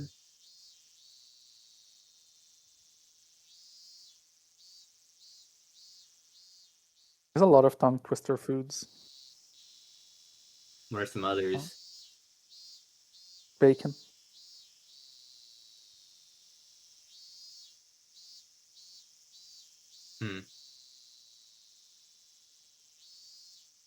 Imagine any like corkscrew shaped pasta is also a tongue twister.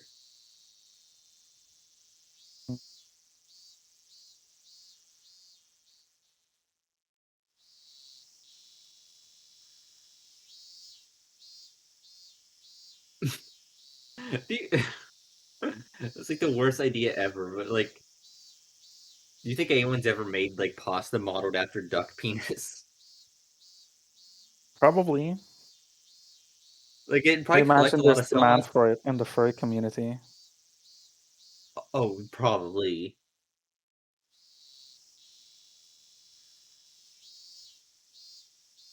We'll call them corkscrews.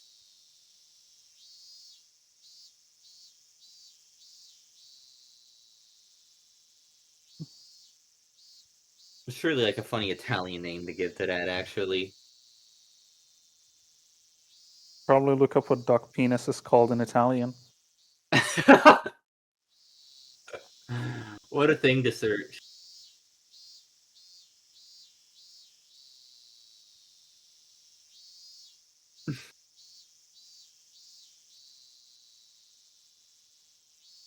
Ugh.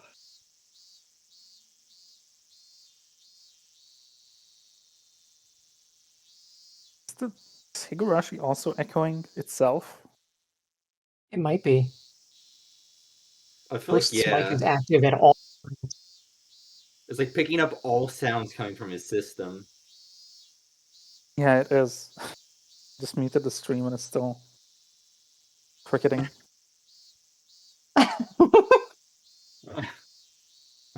Oh yeah. So it is.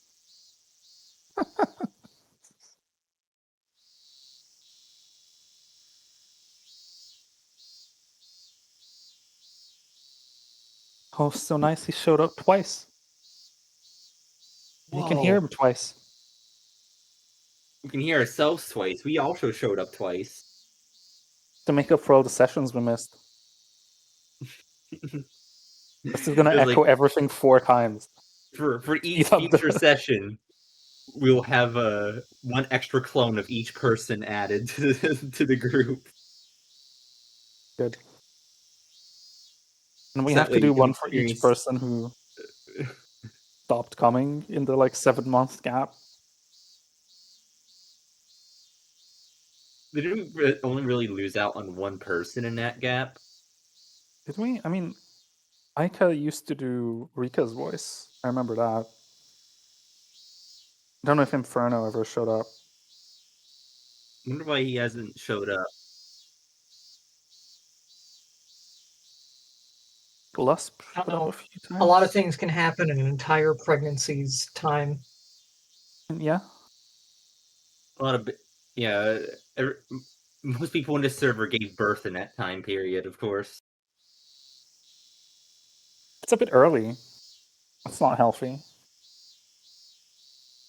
Well, if you look at the data collected by tobacco companies, a lot of women like having smaller babies, actually. Oh, okay. Oh. That does make sense. It's easier to give birth. And you're like so relaxed from looking. Talking a lot of sense.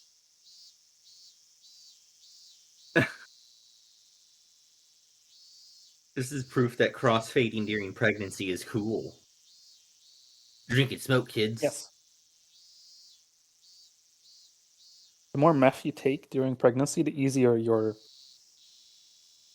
whatever the word is for giving birth is going to be. Birthing. Delivery. Delivery, that's the one.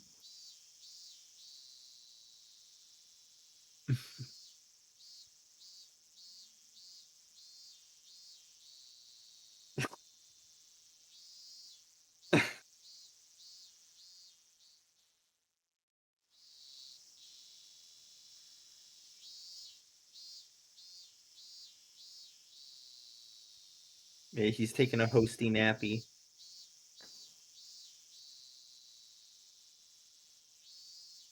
Good. Host deserves naps too. And he's making beef Wellington. From scratch. Impressive.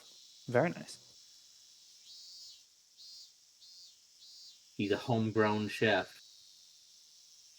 Oh, like from Risk of Rain? Even he came from the soil. Ashes to dust. But yes, it is a reference to Chef from Risk of Rain. Not good. Eventually, they'll make Chef bad again. Welcome back. Hello, I'm It's always back. been bad. Don't listen to what we were talking about in the VOD.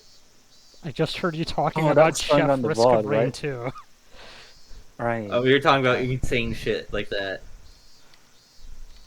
It's gonna be problematic. Oh. Demonetized. That meant But- I had... What? You might get sponsored by the tobacco companies if you upload that VOD. Ah. It might be Yeah. good, depending on financial situation and ethics.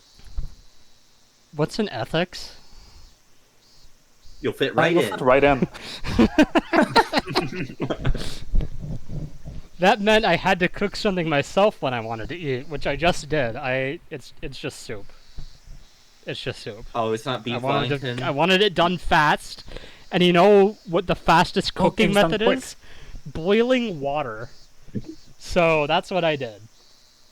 No, microwaving is faster.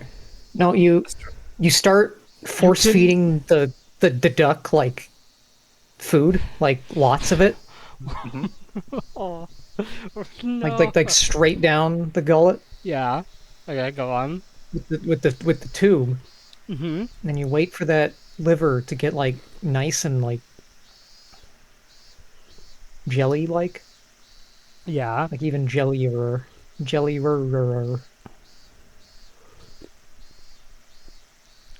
Then you take a straw. Okay. And then... And then... And then... Come on. What happens next? You're keeping me on the edge of my fucking seat here. Satoko is the one being kept at the edge of the seat. Really? No. No, Your this seatbelt? is Yeah, it's very just- important. I need to know what happens to the duck liver next. The edge of the seat hit her in the face. Well, I mean, like, yeah. After you extract the duck liver, you put it on a Okay. plate, and you And eat it. raw. But where does the straw come in? You said you started saying something about a straw. Oh, I was just thirsty. Okay. I got distracted. Well, the duck That has was my blood. bad. Anyway, I knew And that. if you have sharp enough fangs or a straw, you can drink it. Blood is like a natural sauce. Exactly. I knew that, but I still didn't feel like getting up. It had been several days since I began this empty life. It must be tomorrow. The Watanagashi festival, I mean. I heard the doorbell ringing. Uh-oh. I ignored it at first, but it rung persistently.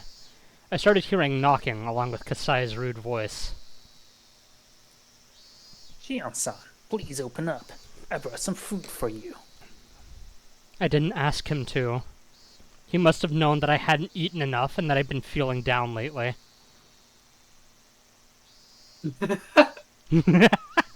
You haven't eaten, have you? It seems to go. No, I'm not hungry. But when Kasai put the food on the table, my stomach reacted in a very primitive way by making some noise. Your stomach is growling. I believe you need to eat. I was hungry, but had no appetite.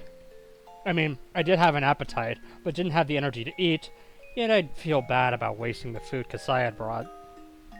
I picked up my chopsticks just to humor him. Yeah, definitely not because I'm starving.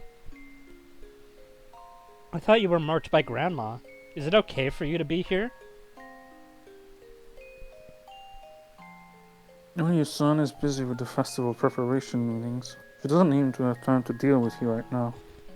I mean, you like croquettes? They're good. Thanks. Well, I nibbled on the food.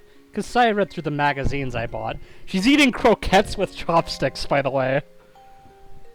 I mean, it's fine. It's just interesting. Because I feel like those are not something you eat with chopsticks, really. Anyway. They're fairly large, easy to grab. I guess. I mean, so the thing about chopsticks that I find interesting is they're basically just like having longer fingers. So they're actually pretty good at finger food, so I guess that's actually fine. Anyway, while I nibbled on the food, Kasai read through the magazines I bought. I have unironically thought about using chopsticks to eat chips, by the way. Apparently some people do that. So you don't get... fair, it gets less, like, yeah, you don't get chip gunk fingers. on your fingers. That's the idea. Have you... I never talked to Kasai about something like this before. Since I always believed myself superior to him psychologically, I hesitated to show my weakness to him.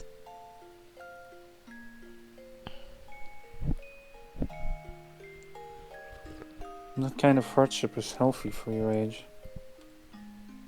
Hmm? Hey, do you know about that? Mio-san told me a little about it. She said she wanted me to assist me. Jesus Christ. She did. Why is he doing like the Did she? tree smile? I think... Doing this. Look at his face. I mean, I feel like that's already shown up a lot. Like, I mean, Oishi was kind of doing I it. noticed it. Oishi was doing it in that one weird fucking face where he's talking about Sadako, remember? Oh my god. He's doing the :3. You look worried. Your little sister is looking out for you. Little sister? They're the same age, aren't they? Didn't they say There might that, be like a few minutes Shiana's difference. technically the older one since he came out first? She's not the successor. She would be the younger one. Yeah, so in that case it would be the bigger sister. Also, Japan does keep track of which twin is older. Like, Okay, that's a well, thing. regardless, it They would did be mention it earlier. Mion, so you're still Yeah. wrong, El Bozo.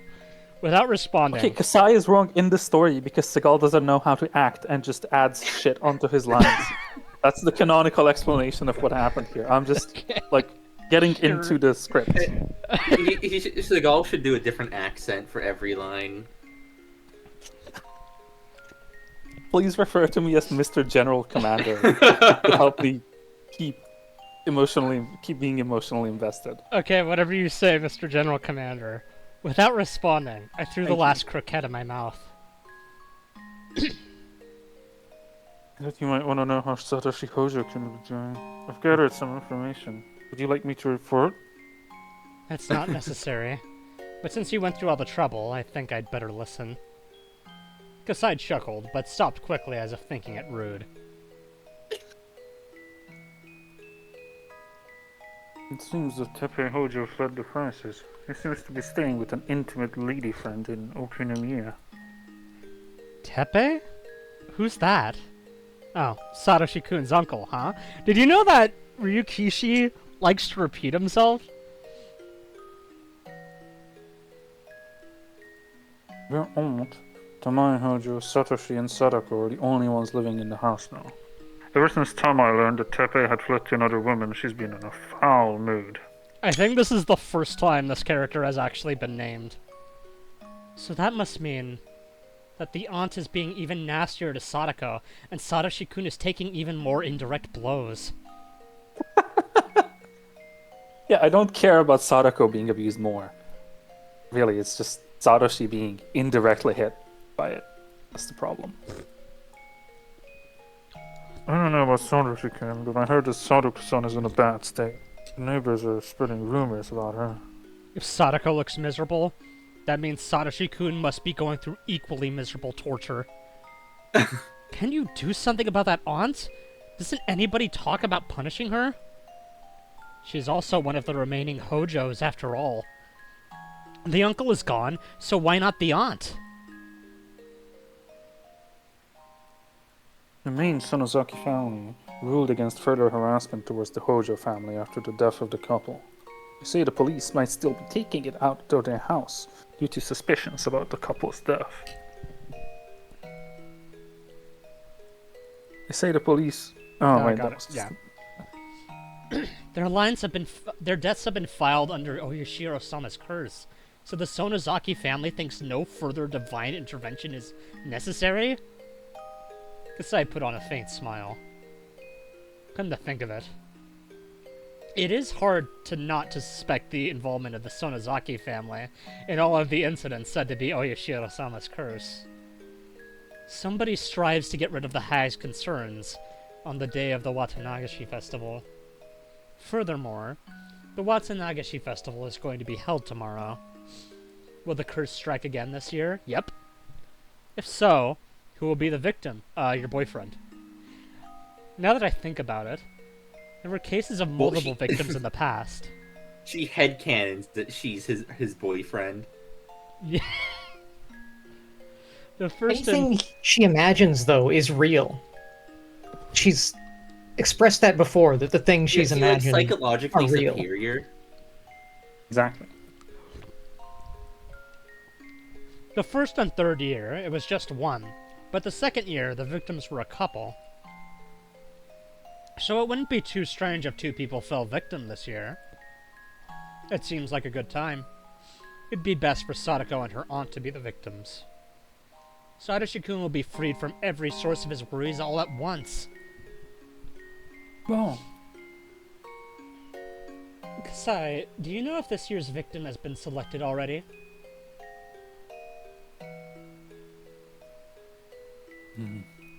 Does Grandma make the decision? If so, Sis should know about it by now. Kasai, do you know anything? You know Oyashiro-sama? Yes, Hinamizawa. Ian-san. I don't know anything about that matter. Well, that makes sense. That kind of secret won't make its way to you because you're just a small fry.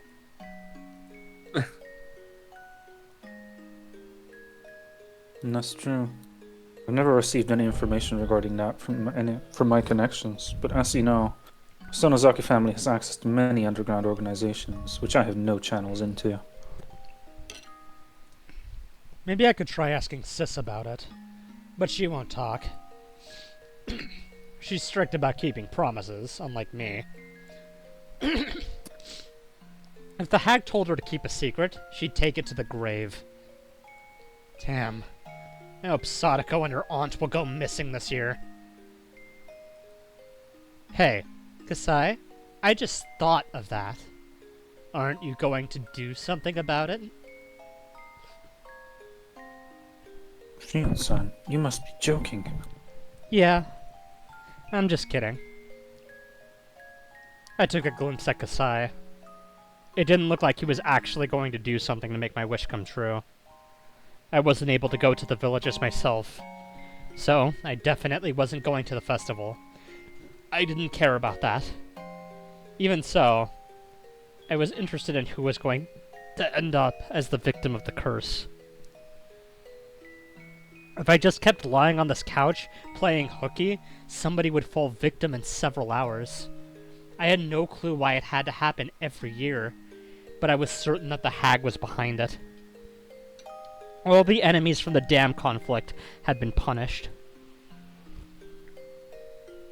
Only the Hojo couple was left, since most of the other enemies had already gone. The cicadas were crying loudly outside. It made me feel hot. Why was it this hot and humid in June? If Oyashiro-sama was actually punishing people, I'd pray for one thing. I'd pray that the evil aunt would be punished, and I'd offer up Sadako as a sacrifice. It's hot.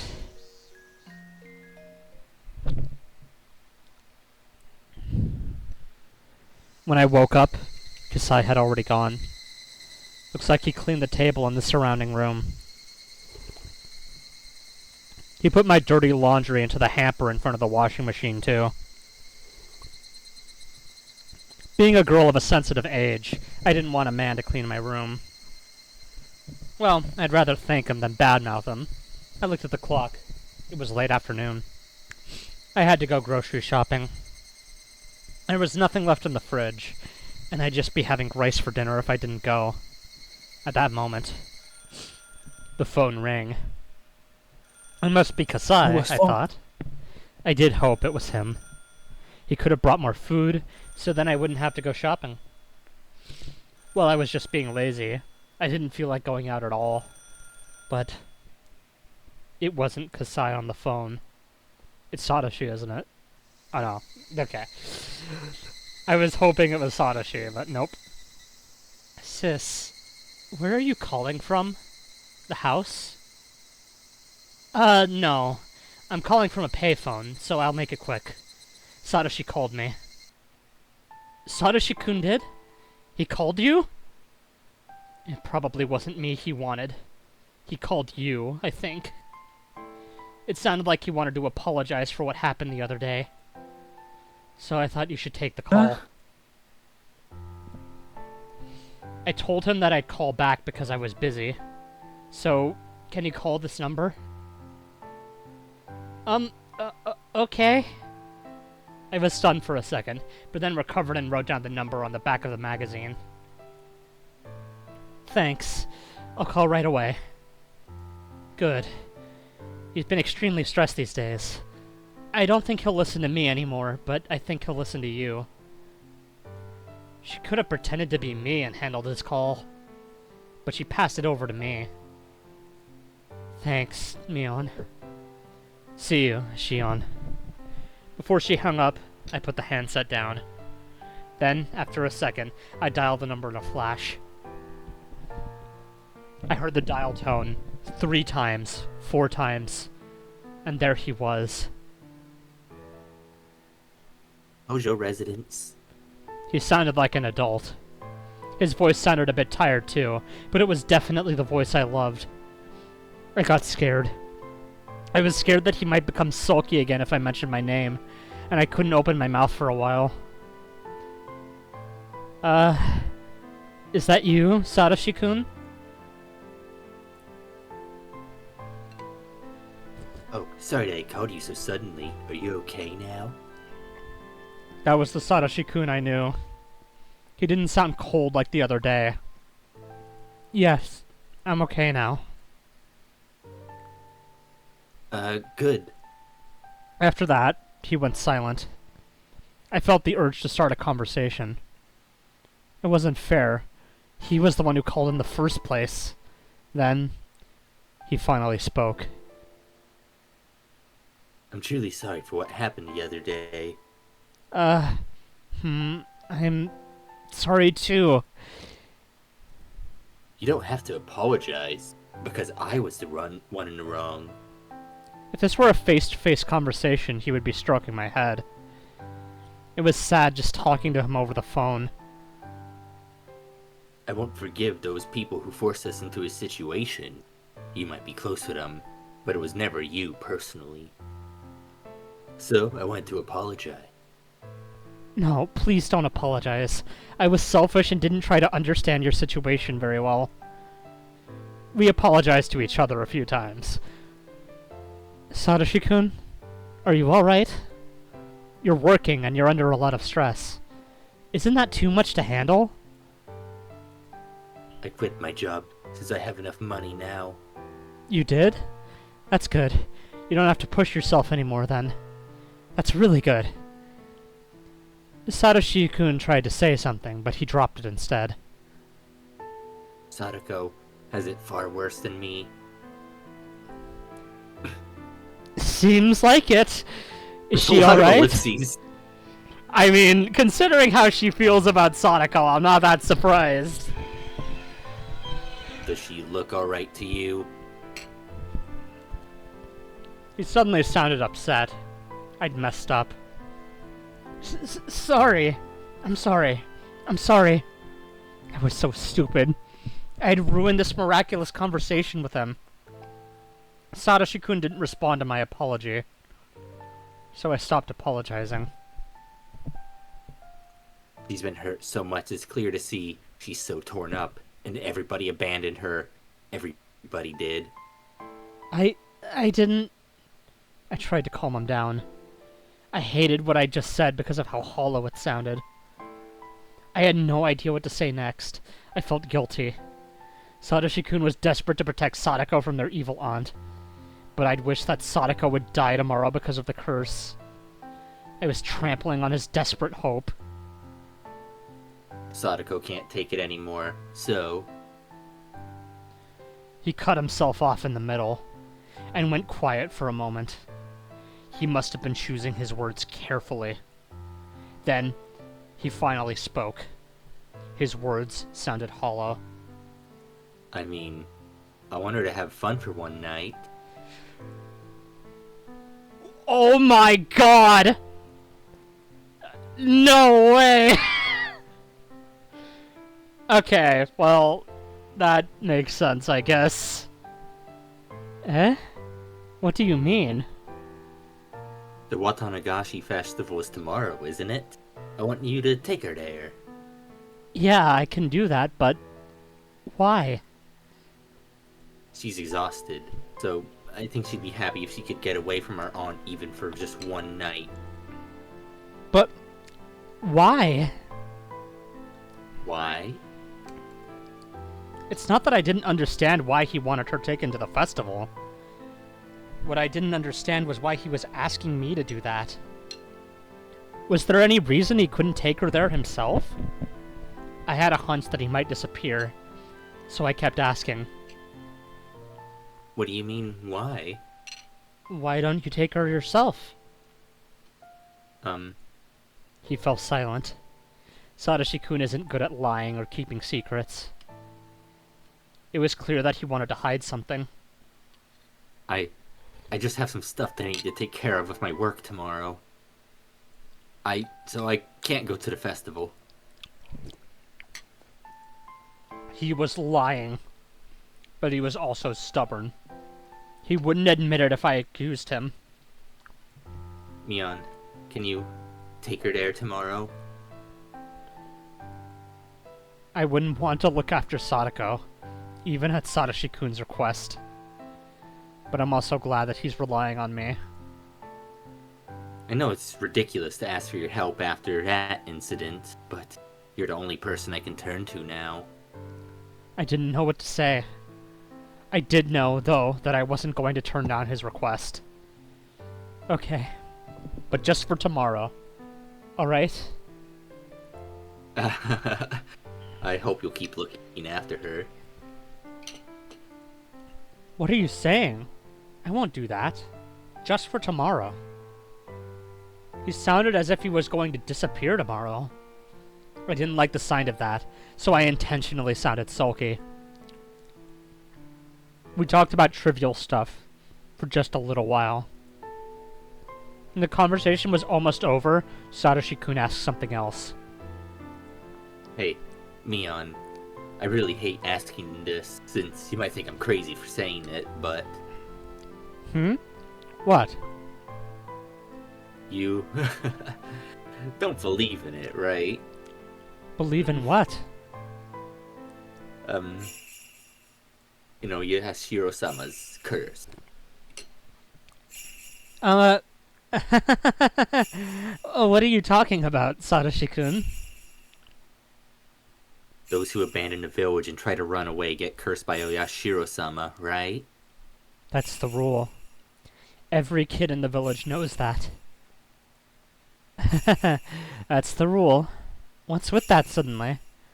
Are you planning to leave? Though I was kidding. I wanted him to deny it. I'm not thinking about that anymore. He admitted that he had thought of it. I guess Rena told me that much. That's good. So you're not leaving the village? No, but I haven't been forgiven yet. Eh? Satoshi-kun tried to say something but hesitated. He was breathing so heavily. Was he sick?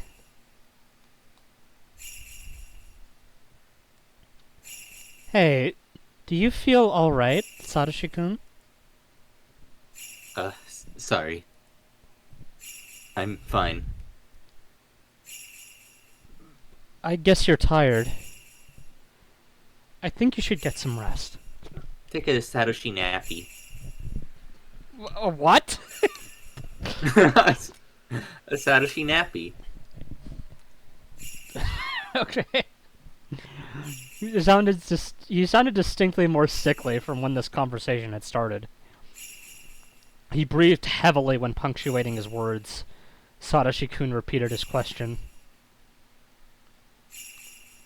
Mion, I'll ask you one more time. Do you believe in Oyashiro-sama's curse? What did he want me to say?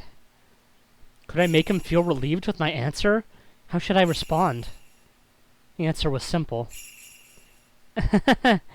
There's no curse. There can't possibly be. I didn't know what was bothering him, but I wanted to make him feel better by laughing his worries away. But Satoshi-kun instead fell silent. Would my answer make him happy, or maybe sad? I couldn't tell. One thing was certain. I didn't make him feel any better. Sorry, I asked such a weird question. Sorry. I felt like I let him down, so I apologized in a rush. Whether it's a real curse or somebody's conspiracy, I won't disappear, and I won't fall victim to it. Does he know? Does he know? He read ahead. You won't disappear. No. Not until I bite a teddy bear. I'll get the money pretty soon.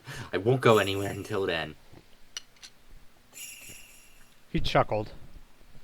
I knew he was trying to relieve me, but it worked the opposite way.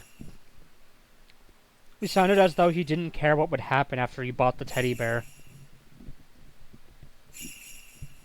Oh, my aunt is home. I have to go.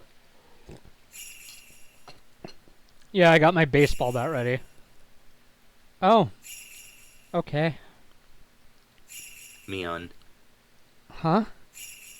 Even though he wanted to hang up the phone because of his aunt coming back, Satoshi-kun took a breath to tell me something important. I'll leave Sadako to you. I should have said yes right away, but I still couldn't forgive Sadako, so I just kept quiet. Forget what I said. Bye. Oh. He was obviously disappointed. What had I done? I wanted to apologize. I wished I could. But it was too late. The dial tone left no doubt. Now that was depressing.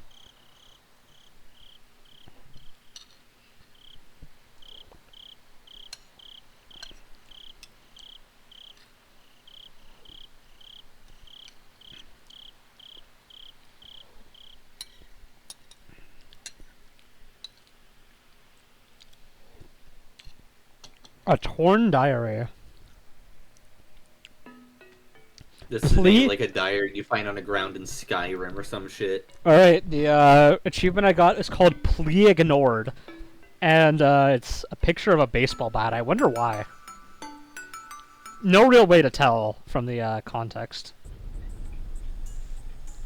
I think this is Satoshi, probably. Somebody whispered to me from behind. They told me that I was going to be the victim of the curse this year. So I'm going to disappear soon. There'll be nobody left to take care of Sadako. Somebody whispered to me from behind. They told me that I don't have much time. That I won't stay as myself for much longer. So I had to make the best of the days I had left. What could I leave for Sadako? She wanted that huge teddy bear. She wanted a peaceful life in which nobody would bully her. I whispered to the person at my back. Bestow your violent nature and formidable strength upon me. I want your peaceful mind, filled with hatred.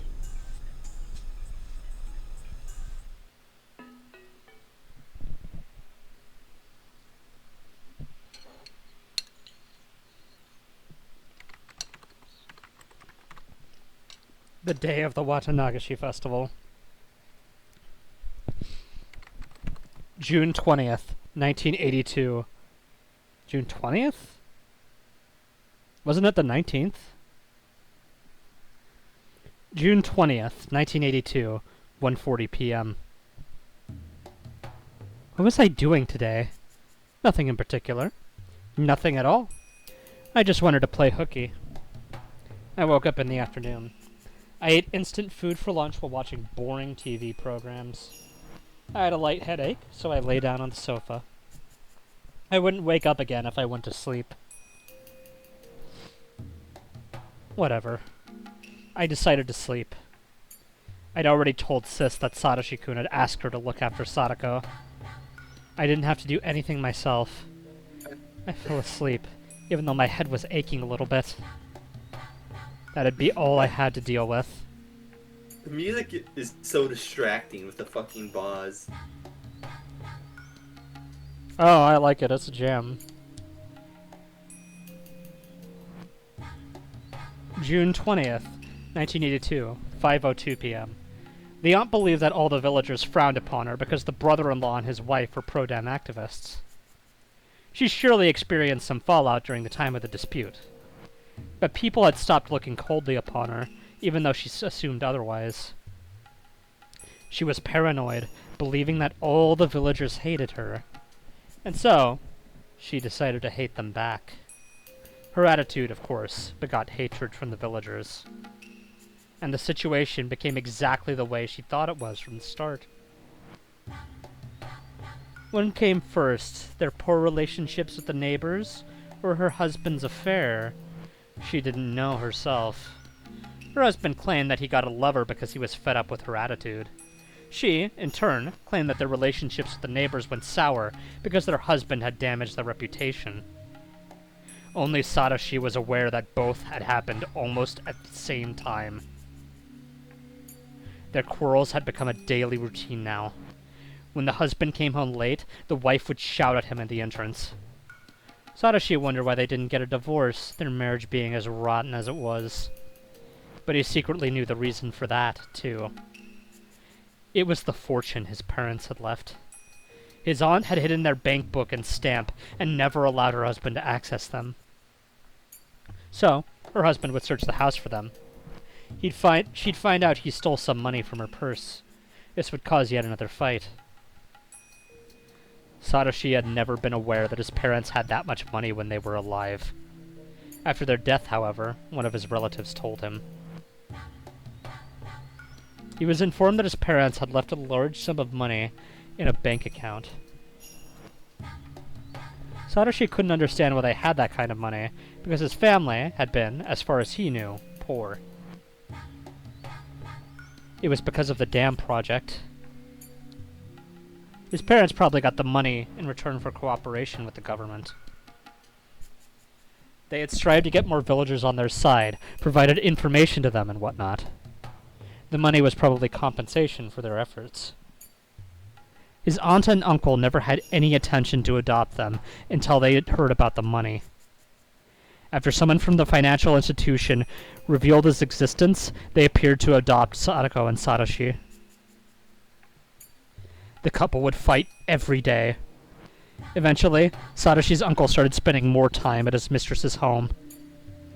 He realized that he had no reason to return to his own home, because he'd just end up in a fight with his wife if he did. When he stopped coming home, Satoshi felt relieved. Neither their uncle nor aunt had treated the two siblings very well. Satoshi's aunt wouldn't have to vent her frustration upon them. The reason the couple fought was their corrupted relationship, so if they separated, there wouldn't be any more fights. Satoshi had thought that at first. But even after they separated, his aunt still had a short temper. Another woman had stolen her husband. The villagers must have been talking behind her back. It was mortifyingly embarrassing. Since she lost an opponent to fight, Satoshi's aunt directed her hatred toward the siblings. Satoshi had been observing her. He learned when she would get upset, and how to avoid her attention. He managed to get by without upsetting her, by turning a keen eye to her behavior and avoiding conflicts. But Sadako couldn't do that. She hated her aunt and didn't even try to hide it. Satoshi told her to behave in their aunt's presence, but her eyes were always filled with hatred. Satoshi strived to reduce the conflict between them as much as possible. He stepped in to mend their relationship. It was a heavy burden for him, though, because he was still just a boy. He bore so much. He covered for his little sister by lying and maneuvering. He tried to maintain a tangible sense of peace. But he couldn't do that forever. The relationship between Sadako and her aunt had already spiraled out of control. Satoshi found something in the trash. It probably wasn't a legitimate place for trash disposal. If it was, sanitation workers would come and pick it up. He passed by the street all the time, so he noticed when there were new things dumped there. He found a plain-looking desk, of the kind likely to be seen in offices. Somebody must have dumped it within the past few days. His aunt liked to bring usable trash home. She had Satoshi help bring a chest home just a few days ago. If he told her about the desk, she'd want it. His aunt hated to find bugs and garbage in the drawers, so she'd always open them to check before carrying the thing home. Satoshi opened all the drawers, all of which were empty. After that, he turned around and walked about 5 steps. He was standing in a knee-high bush. Should Satoshi be narrating this? Or... I don't know. It doesn't seem like it's from his perspective. I mean... He was standing in a knee-high bush. There he laid something he'd been carrying all the time until today. It'd be very hard to find unless you specifically knew it was there to begin with. Looking satisfied, Satoshi looked around for some landmark to remember the place by. June 20th, 1982, 5:51 p.m.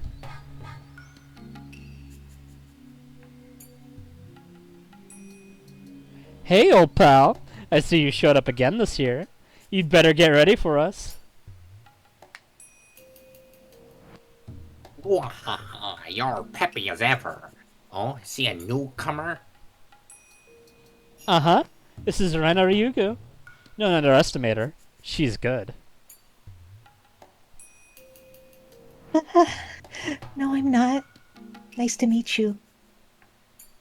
Yo, you too. I brought all kinds of prizes this year. It'll be a real battle to win. Try and take them all with you if you can.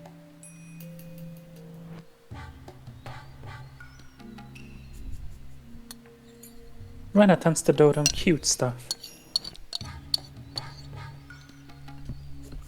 Sorry, just finishing my soup. There we go. I'm done eating. Yeah, that stuffed animal looks just her type. Looks like... Sorry. Yeah, that stuffed animal looks like just her type. What? How? So cute. I want to take it home with me. Hey, the booth isn't open yet. Whoa.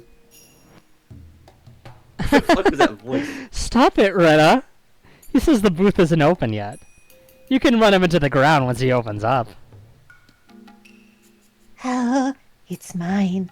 I'm taking it home. Rena lost her marbles over the stuffed animal. Everybody laughed. Everybody except Sadako.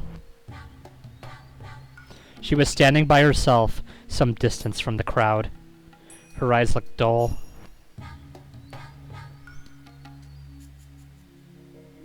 Meet Sadako just A-posing.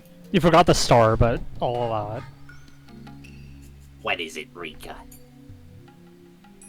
Rika walked up to Sadako, smiling ear to ear in an effort to cheer her up. Forget your worries today. Let's just have fun. Sadako looked down. Even if she got to have fun today, her circumstances at home wouldn't change.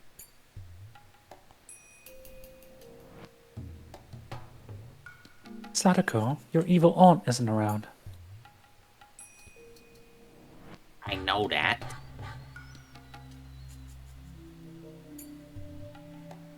So, why don't you have fun?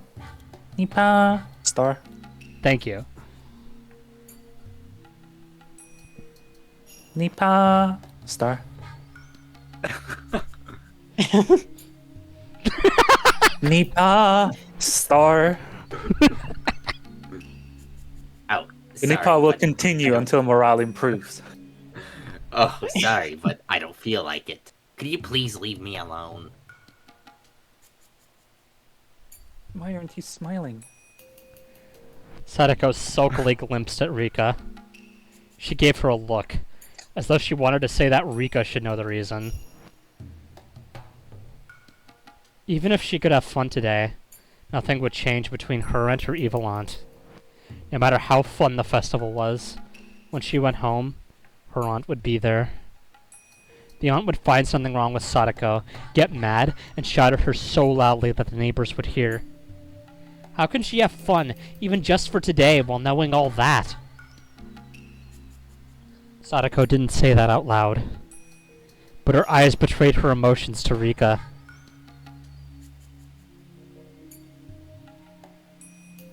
So, Sadako, your suffering ends today. Will you smile?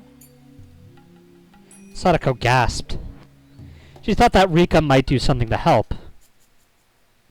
But soon after, she realized that Rika was just trying to comfort her. Could her suffering end today? Because of Rika? How? Sadako knew there was really nothing Rika could do. And so, after just one moment of freedom, Sadako fell into depression again. Rika, don't give me false hopes. Sadako, Rika's voice was clearer than Sadako had ever heard before. it's already been decided. June 20th, 1982, 8:11 p.m. Satoshi snuck out the window after supper. He heard the distant ruckus of the festival. The festival would end at 9 p.m. After the Watanagashi ceremony, there was going to be a raffle drawing. So, there were two types of people in Hinamizawa. The people who would go home for dinner, and the ones who would stay until the raffle was over. Either relaxing at home, or still at the festival. There were only those two patterns. On top of that, there weren't many neighbors in the vicinity of Satoshi's house. As a result, he found nobody on the streets. On that night, the small village seemed especially desolate. Satoshi knew it was going to be like this, but he would keep worrying until he saw it for himself. He was barefooted, but started running without hesitation. He felt as though he'd become a wild animal, running on his bare feet. He got the impression that he could run faster than usual. Not only his running ability, his vision, his hearing, and his sense of smell. All his senses were keener, including his sixth sense. He's becoming a teen wolf. Teen wolf?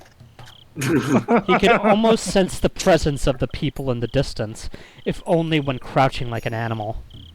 It felt strange. It'd be a really funny, like, hard left turn if it suddenly turned into a werewolf story. I don't think that's what's happening. That is what's But it happening. would be really You have to funny. read between the lines. I don't think he's literally a werewolf. He's Teen Wolf. It felt strange. Let's go, teen wolf. As though he had stepped into another world. He'd been feeling world of- tense and anxious until today, battling with his own fear. But now he felt as though he had metamorphosed into a completely different person. Keiichi Such as a Maibara. No, he's a Remember Were earlier- Maibara, actually. Was it like Shion's like, you've got two guys inside of you, Satoshi? It's like, this really is two wolves inside of him. He's a werewolf. Yep. Exactly.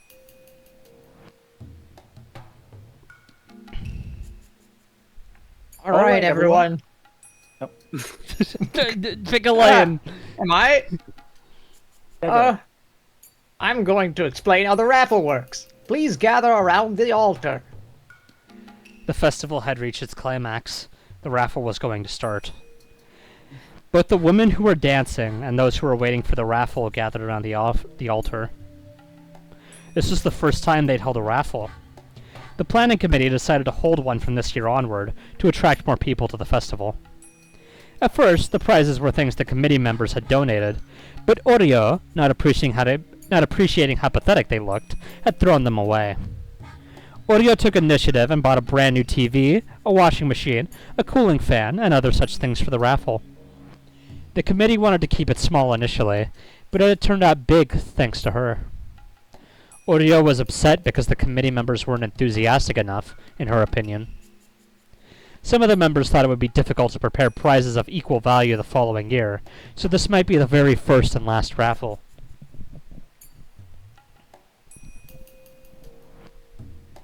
This is the mayor.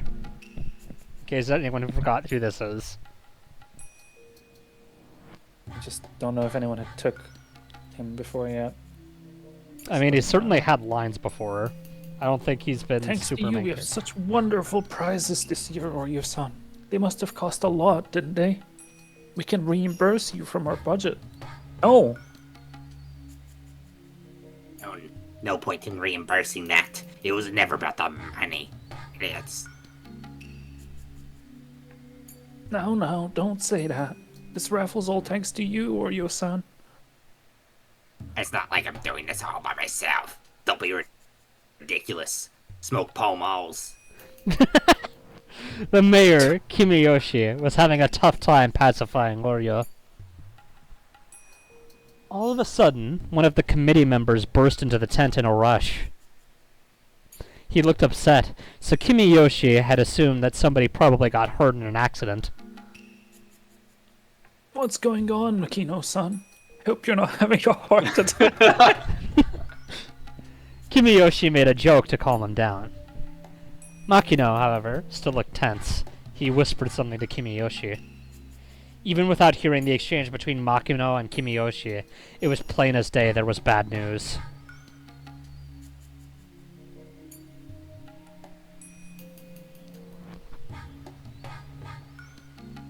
Oryo-san, I have unpleasant news if you don't mind. Kimiyoshi, accompanied by Makino, moved to Oryo's side and spoke in a very serious tone. Kimiyoshi whispered to her the exact same words Makino had told him. Oh dear, this is bad. Expected. What happens thrice will happen a fourth time. That's not funny, Oryo-san. It's funny, isn't it? You're right. It isn't. It's just another hassle. The police are trying to identify the body. I've heard that the face was completely destroyed, so it'll be difficult. Excuse me? We're only learning about this now? That's crazy. Okay. Anyway.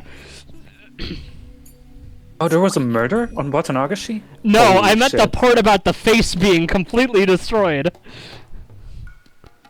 It's quite clear who it is, though. That was definitely not mentioned. Anyway. Wasn't the first Twilight. Do you know who it might be? Wait, so in Umineko, that's a reference to this? The whole time? It was a reference? The writer just likes using the same tricks. Maybe. I guess. Especially if you're, like, referencing classic mysteries. I don't know if face smashing was common in classic mysteries, but I mean, I guess it works I mean, here. unidentifiable corpses are.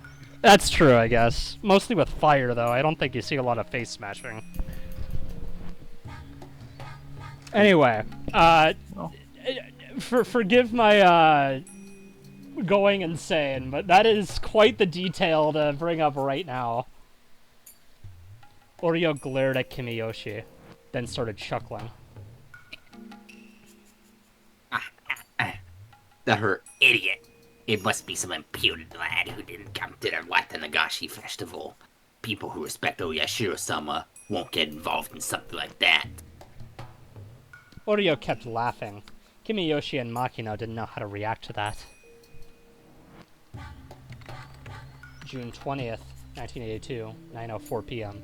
Yes, I'm gonna read the date every time. It's him. No, this is Kumagai, actually, sorry.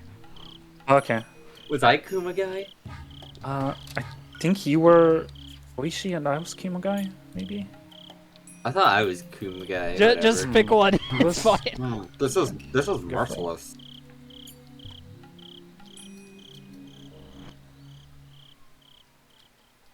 Uzui was...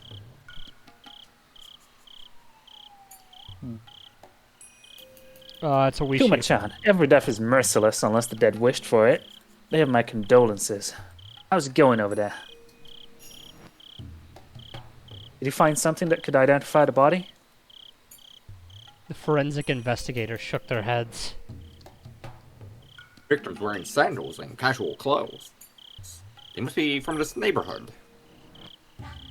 We should be able to identify the corpse by asking around. That's the way we do it. The section manager says this case might become classified. So be careful with that. Gotcha. Kumagai gathered some officers and gave them directions.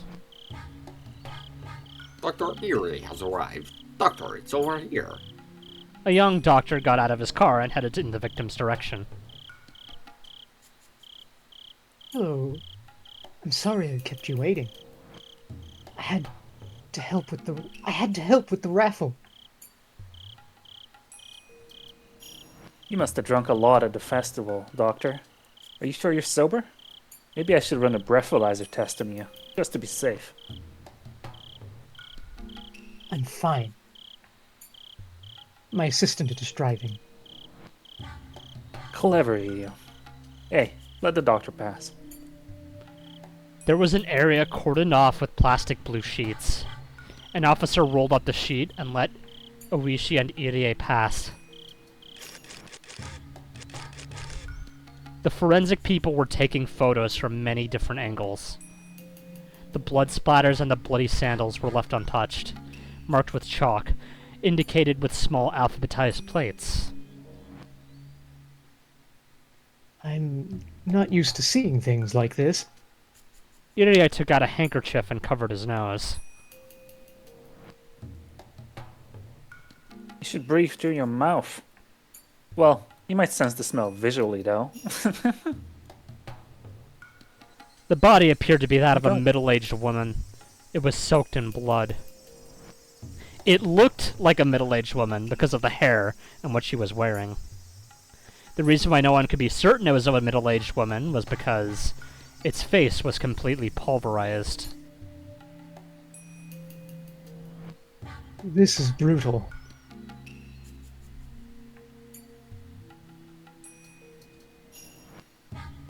I'm sure it was done out of malice. The victim must have been murdered right here, judging from the pattern of the blood spatters and the soles of the sandals.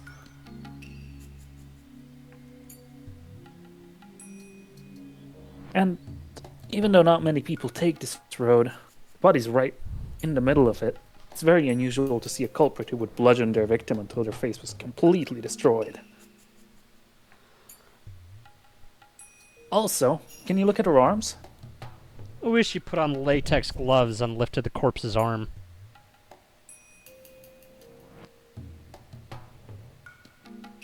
See? Spotless, aren't they?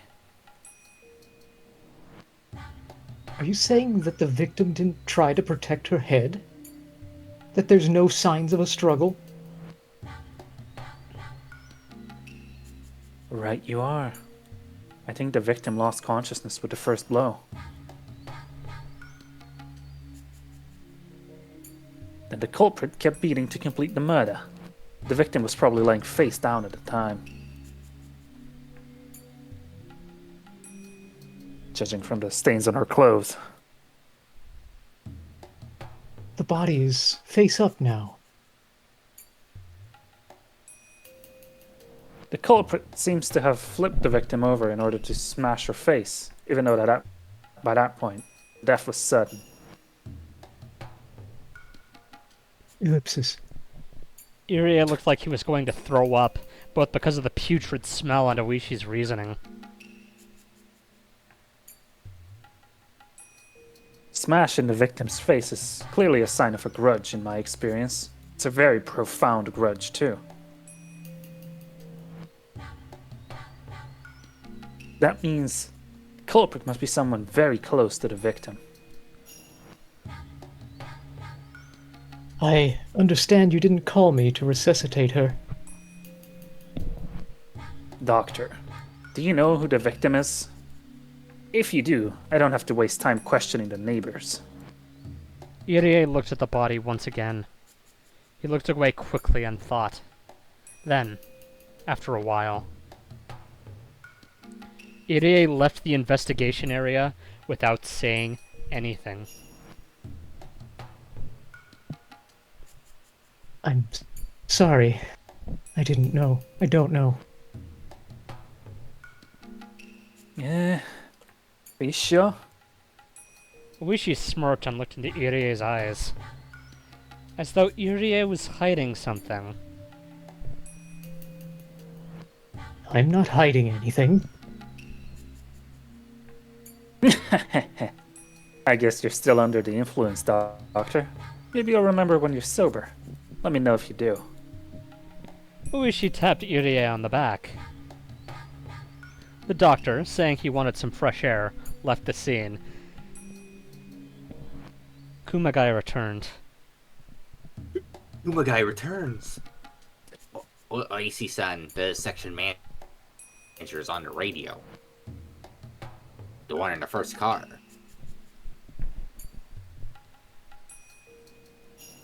Irie lied. Huh? Nothing. Hurry up and question the neighbors. The victim must be from this area. June 20th, 1982, 9:39 p.m. Oishi-san, here he is. Thank you for coming here this late at night. I know you have school tomorrow. I'm really sorry to bother you. No problem. Where's your father? My stepfather doesn't come home much. Uh-huh. Since when? When did he come home last? I don't know. I heard he's living with a woman who works at a club in Okinomiya or something. I don't remember exactly when, but I guess I saw him a few weeks ago.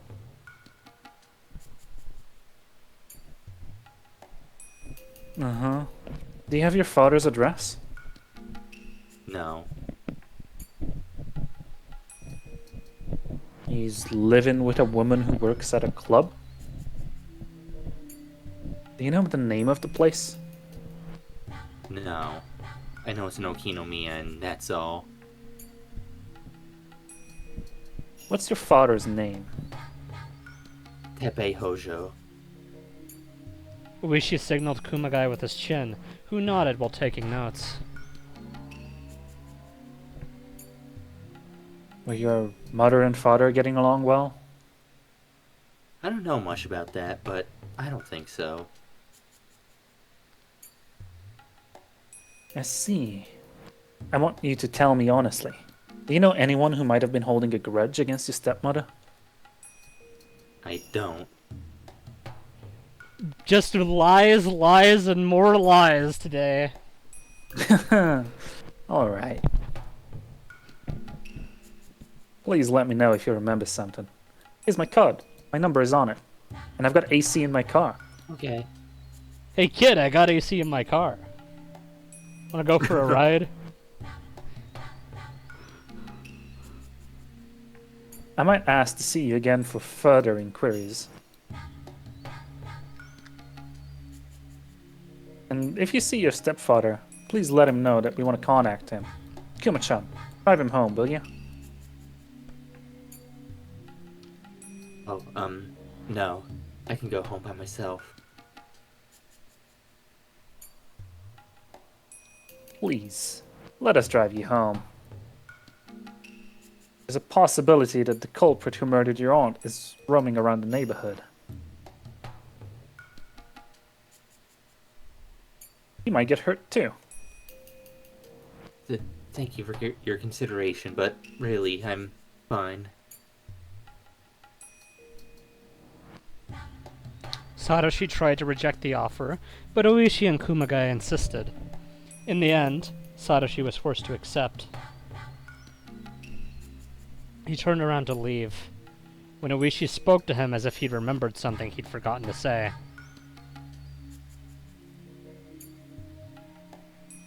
Yes? Oh, sorry. Oishi? Hojo-san. Yes?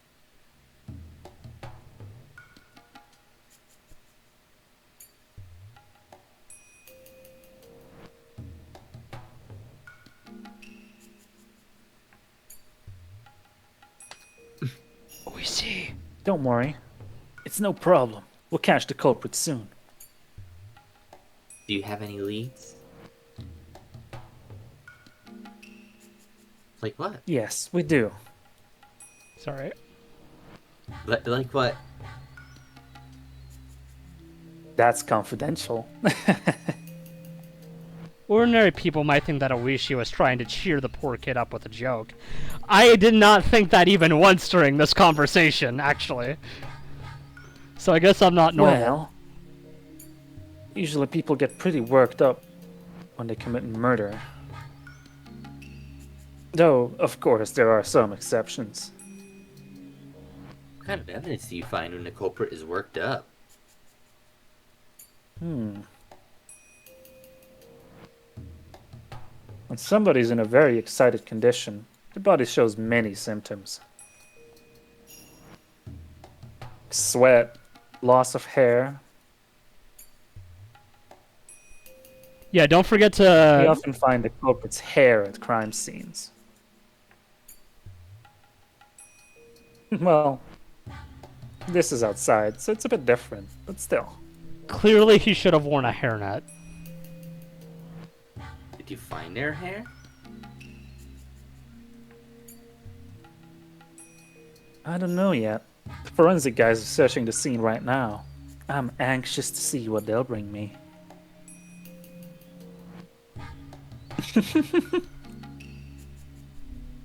Excuse me, I have to go now.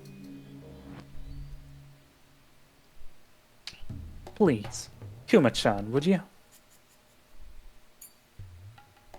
Sure. Hojo-san, see you again soon. I'll let you know if there's any progress in the investigation. Let me know when you remember something. Let's cooperate to catch the murderer of your stepmother.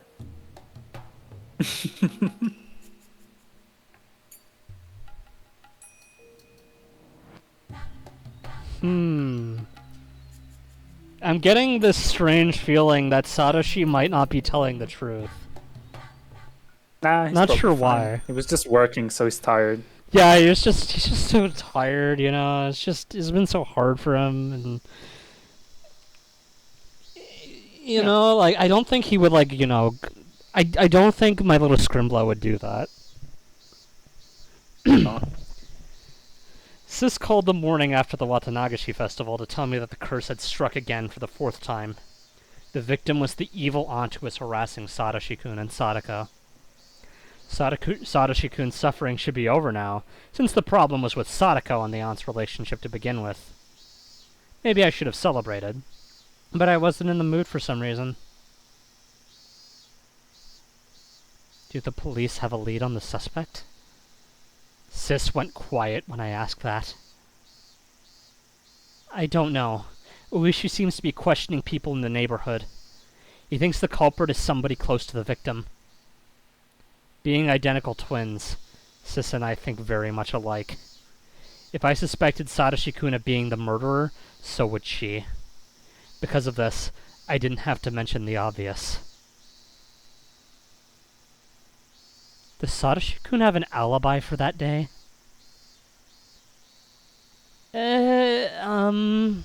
I don't know. I heaved a huge sigh. Are you stupid? He was at the festival. Didn't you see him there? Yeah, right. I'm sorry I didn't realize that. I heaved another sigh. Sis was stupid enough to forget to make an alibi for him, even though the murder of his aunt alone would raise suspicion. So, that means he did do it? That's not important now. The problem is whether he has an alibi or not. Well, the police are going to come here later. I'll tell them that I was with him at the festival. Sis? Lying out of the blue like that won't work. If you haven't done anything to ensure his alibi, it's too late now. Please just be honest with them. I can't trust your acting skills. You might raise more suspicion if you make something up on the spot. Yeah. Sorry. Just sounded depressed. I was the one who should have been depressed. Mion usually handles things well, but she's not too good with emergencies. I was left worried for the future of the Sonozaki family. Mion must have been embarrassed. She soon changed the subject. I guess you haven't been able to work lately, have you? You're right. I haven't. Thanks to you. I'm sorry about that. I'll hide somewhere until tonight, so maybe you can work today? Sis has been appearing in public places during festival preparations and whatnot. As a result, I hadn't been able to pretend to be her. I hadn't been able to work. As someone who had to support myself, it was a bit of a pain.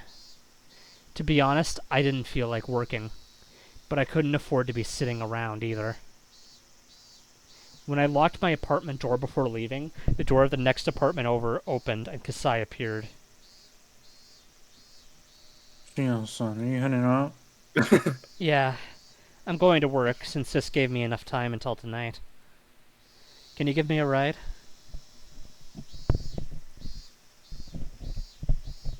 Shion-san, wouldn't it be safer for you to take a few days off? The police seem to be staking out the main house. I don't think it's a good idea to leave.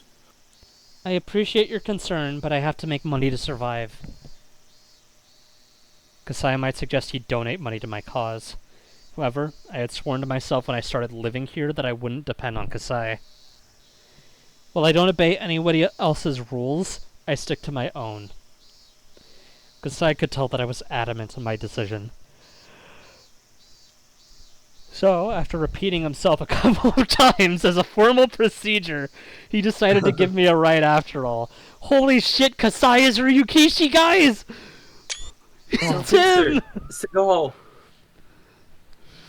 Every time we went to my uncle's store by car, we stopped at this traffic light. I knew it was going to happen again, but it still irritated me. Pedestrians passed by in front of the car. I was startled to see that one of them looked like Satoshi-kun. It was him. Though I'd spoken with him on the phone just a couple of days before, it'd been a while since I saw him last. Kasai, sorry, but could you tell my uncle that I can't come today? I'm getting off here. What? Shion-san? Kasai looked taken aback, but I got out of the car regardless. The light turned green. The car behind him honked while Kasai was shouting at me, so he had to start moving. Satoshi-kun was on his bike, but he was going really slowly. I caught up with him in a flash and tapped him on the back. Hello. I'm surprised to see you in Okinomiya, Satoshi-kun. If I talked to him with a smile, he might smile back. So I smiled as brightly as I could. Mion. He looked tired as always. But as I could tell, he was trying to smile back. My worries suddenly disappeared. I was certain I looked happy. I was aware of that myself, so it must have been obvious to Satoshi-kun. I don't know what the circumstances are. I don't know the circumstances, but you look happy. Yeah, I am happy. I'm happy because you look happy. When I teased him, he looked a bit embarrassed. It was like we were back in the good old days. The good old days? The good old days of like 2 weeks 2 weeks ago. Yeah. I felt even happier than before. What's going on, Satoshi-kun? Did something good happen? Not really. My aunt died and I have to deal with the police and the neighbors. I might have asked something dumb. You seemed to be okay with it, though. He frowned a bit at first, but Satoshi-kun continued smiling gently.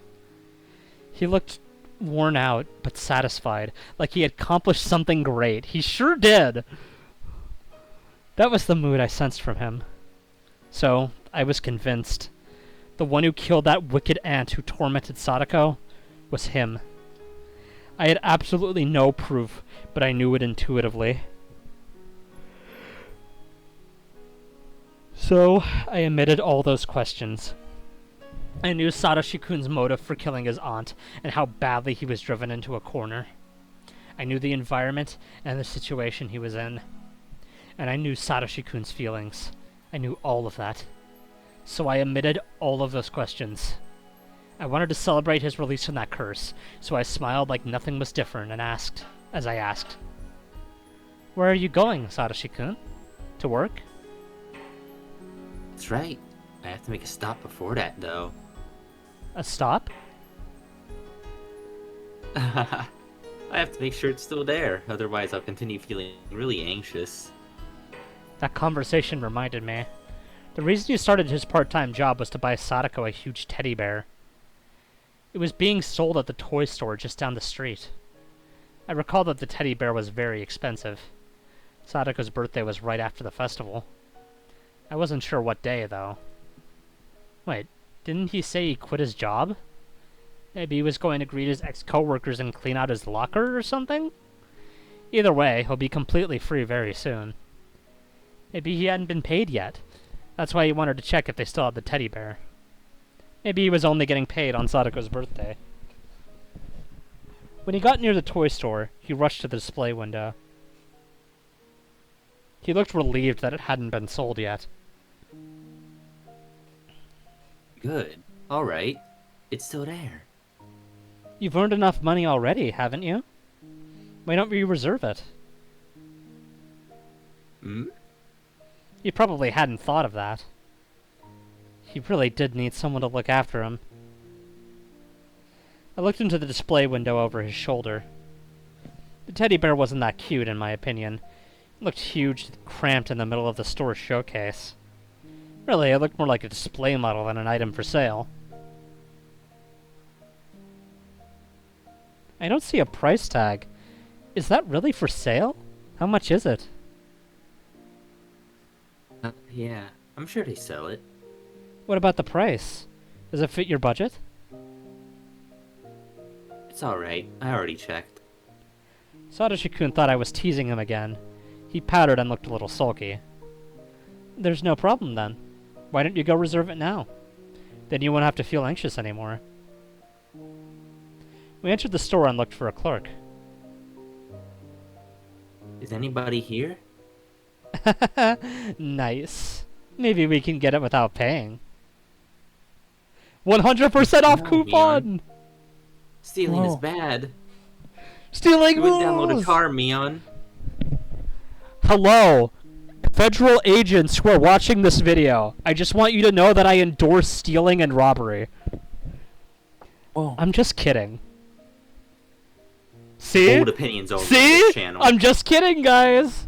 I'm just kidding. Trying to make you laugh. Do you think I'd really do that? Yes. No. Sorry. He totally thinks she would. Satoshi-kun smiled apologetically. I puffed up my cheeks to tease him. It really had been a while since the last time we did this. In between those times, many undesirable things happened that I wanted to forget. But now I felt as though all those things simply vanished in the air around us. I found an old person napping in the back. He must be a clerk, I thought. He looked to be fast asleep. Excuse me, you work here, right? I poked his shoulder, but he didn't look like he was going to wake up, so I started throwing textbooks and chairs at him. Whoa. When I did that, a middle-aged woman wearing an apron came in.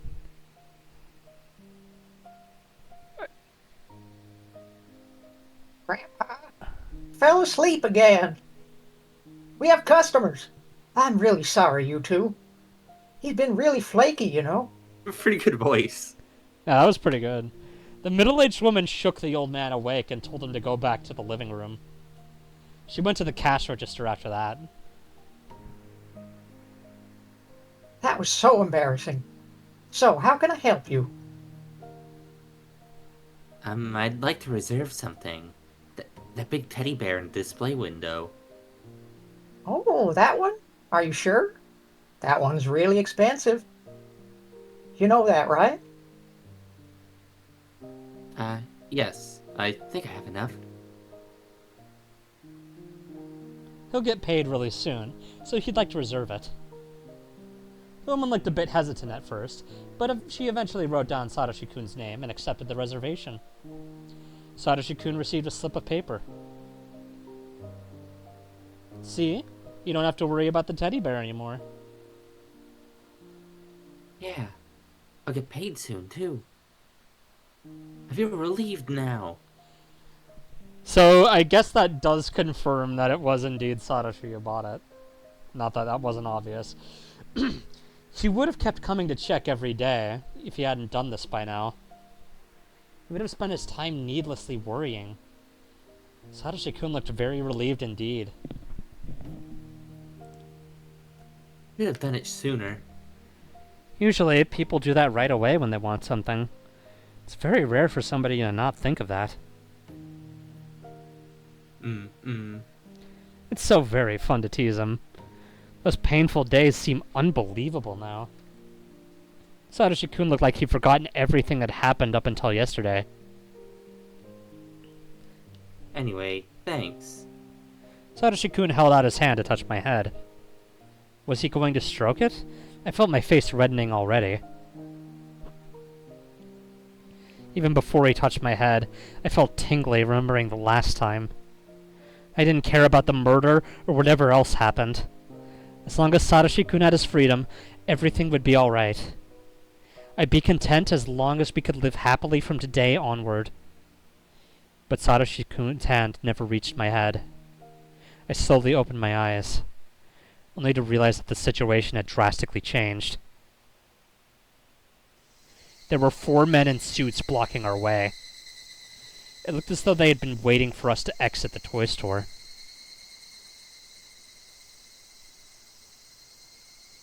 Hello, hello. The oldest of the 4 men stepped forward while smirking. I never met this man, but it looked like he knew both Mion and Satoshi-kun. He was probably a cop. I ran a search for information in my head, and found some right away. Good to see the both of you, Hojo-san and Sonozaki-san. I'm sorry to bother you at a time like this. This must be Kurado Oishi, the cop who's investigating the series of mysterious deaths. He thinks that the Sonozaki family is behind all the cases. In other words, he is an enemy of the Sonozaki family. He has deep connections with other investigative divisions in the police force, and likes to nose around the businesses in this area. He annoys the Sonozaki family enough as it is by interfering with its Yakuza business, let alone his suspicions on the series of mysterious deaths. Naturally, as the family's successor, he is not a welcome figure to Mion Sonozaki. I tried to imagine how Sis would react. Oh, Uishi-san. Thank you for working hard for our safety. Oh, the 4 of you want something from this toy store? A doll, maybe? Pfft. I know what they want, and it's not a toy. It's probably not me, either. They want Satoshi-kun. I took a look at Satoshi-kun. He seemed a bit uncomfortable. The other 3 cops loosely surrounded us to prevent our escape.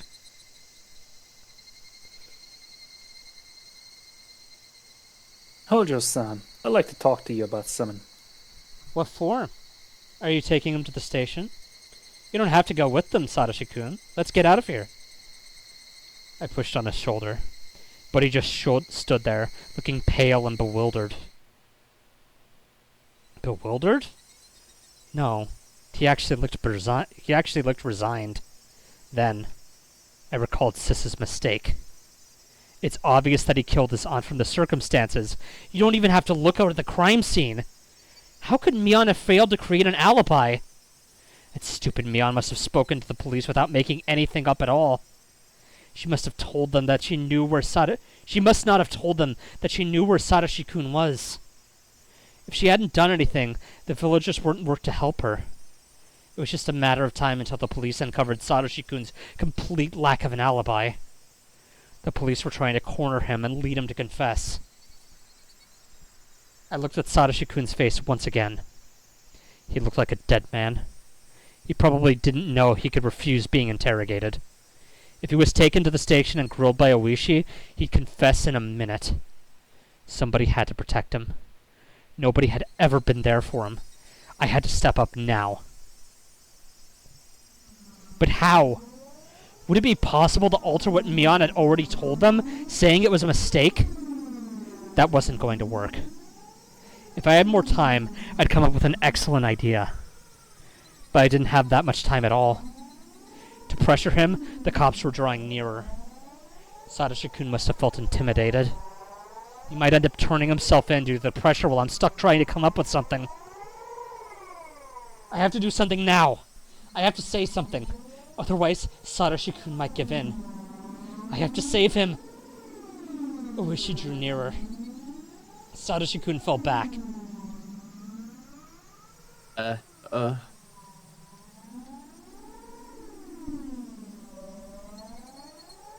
It won't take much time. Come on, don't be scared. It won't take much time? He just said it. He just said he wouldn't let him out if he caught him now. Satoshi-kun, don't give in. If you give in now, everything you've been working for will be ruined. Satoshi-kun looked like he was at his breaking point. Oishi was very clearly aware of it. Oishi smirked and held out his arm to grab Satoshi-kun's shoulder. I felt electrified when I saw that. That hand shouldn't be allowed to touch Satoshi-kun. The moment Oishi touched his shoulder, he'd give in. He'd go to the police station and confess everything. Do you want to know his alibi? Oishi turned his face towards me. His hand left swinging in the air. I wasn't very prepared for this. I just had to stop Oishi, no matter what. I only needed to gain some time. It didn't really matter what I said. That's right. I want to get Hojo-san's alibi.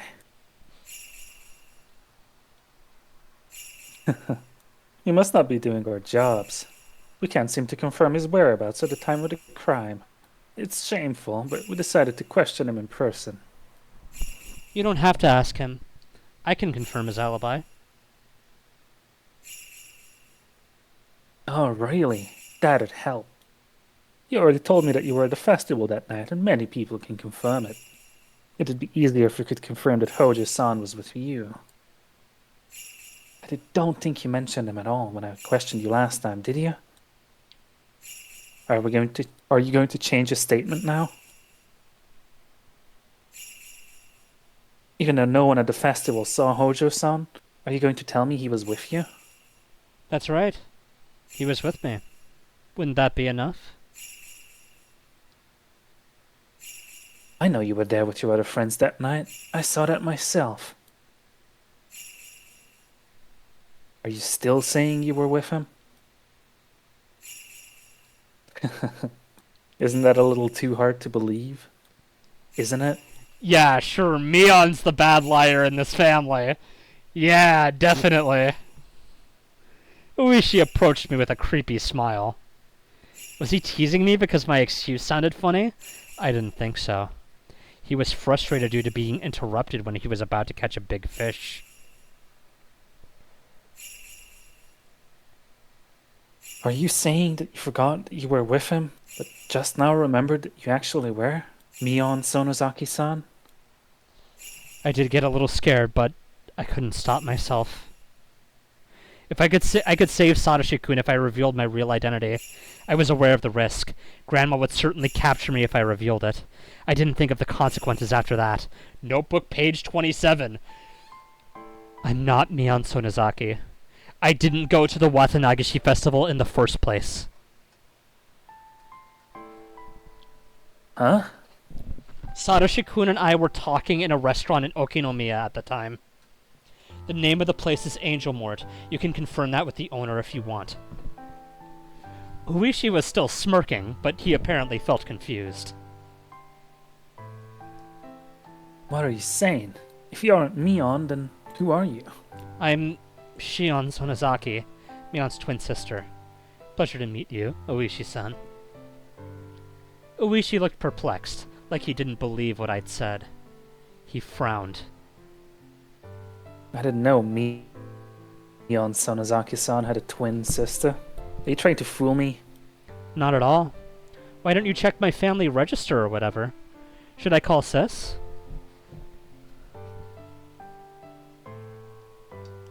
All the cops look bewildered now.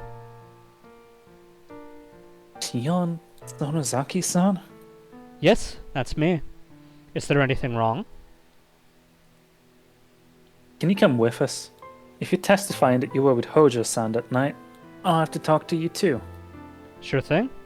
Please go easy on us. The cops gathered at the car and started discussing something. Looked like they never expected this to happen. I hope to be able to fake Satoshi-kun's alibi for at least a little while. It shouldn't be too difficult to talk to Sis about this, and forge up an alibi together. Satoshi-kun, tell them you were chatting at me with Angel Mort that night, no matter what they ask, okay? I'll confirm your alibi. Tell them you don't remember that night too clearly, or maybe you should just keep silent. Satoshi-kun wore a startled expression. Though I was telling him something important, he apparently decided not to listen. Can you hear me, Satoshi-kun? You can't mess this up, okay? Oh, okay. He must have been feeling deceived. No wonder. I just confessed that I wasn't Mion, but her twin sister. I really had been deceiving him. Are you upset? Why? Because I've been fooling you. Satoshi-kun started laughing. I didn't know why he'd laugh, because he wasn't the type of person who would laugh in order to hide something. I finally understand why you were weird sometimes in class. I've been thinking of it, it was a bit strange. Aren't you upset that I've been fooling you? Satoshi-kun looked puzzled. It was like he didn't know whether he should be upset about it or not. Maybe he was only pretending to be that way. So this isn't the first time we've met, is it? Well, yes, that's right. Okay. How do you write your name? With the characters for poetry and sound. Shion, huh? Huh? That's a beautiful name. Could you please come with us to the station? We can get you instant coffee or tea if you'd like.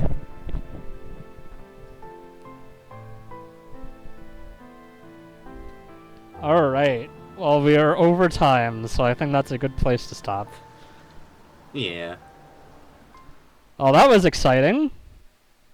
And when we come back, we'll have another notebook page.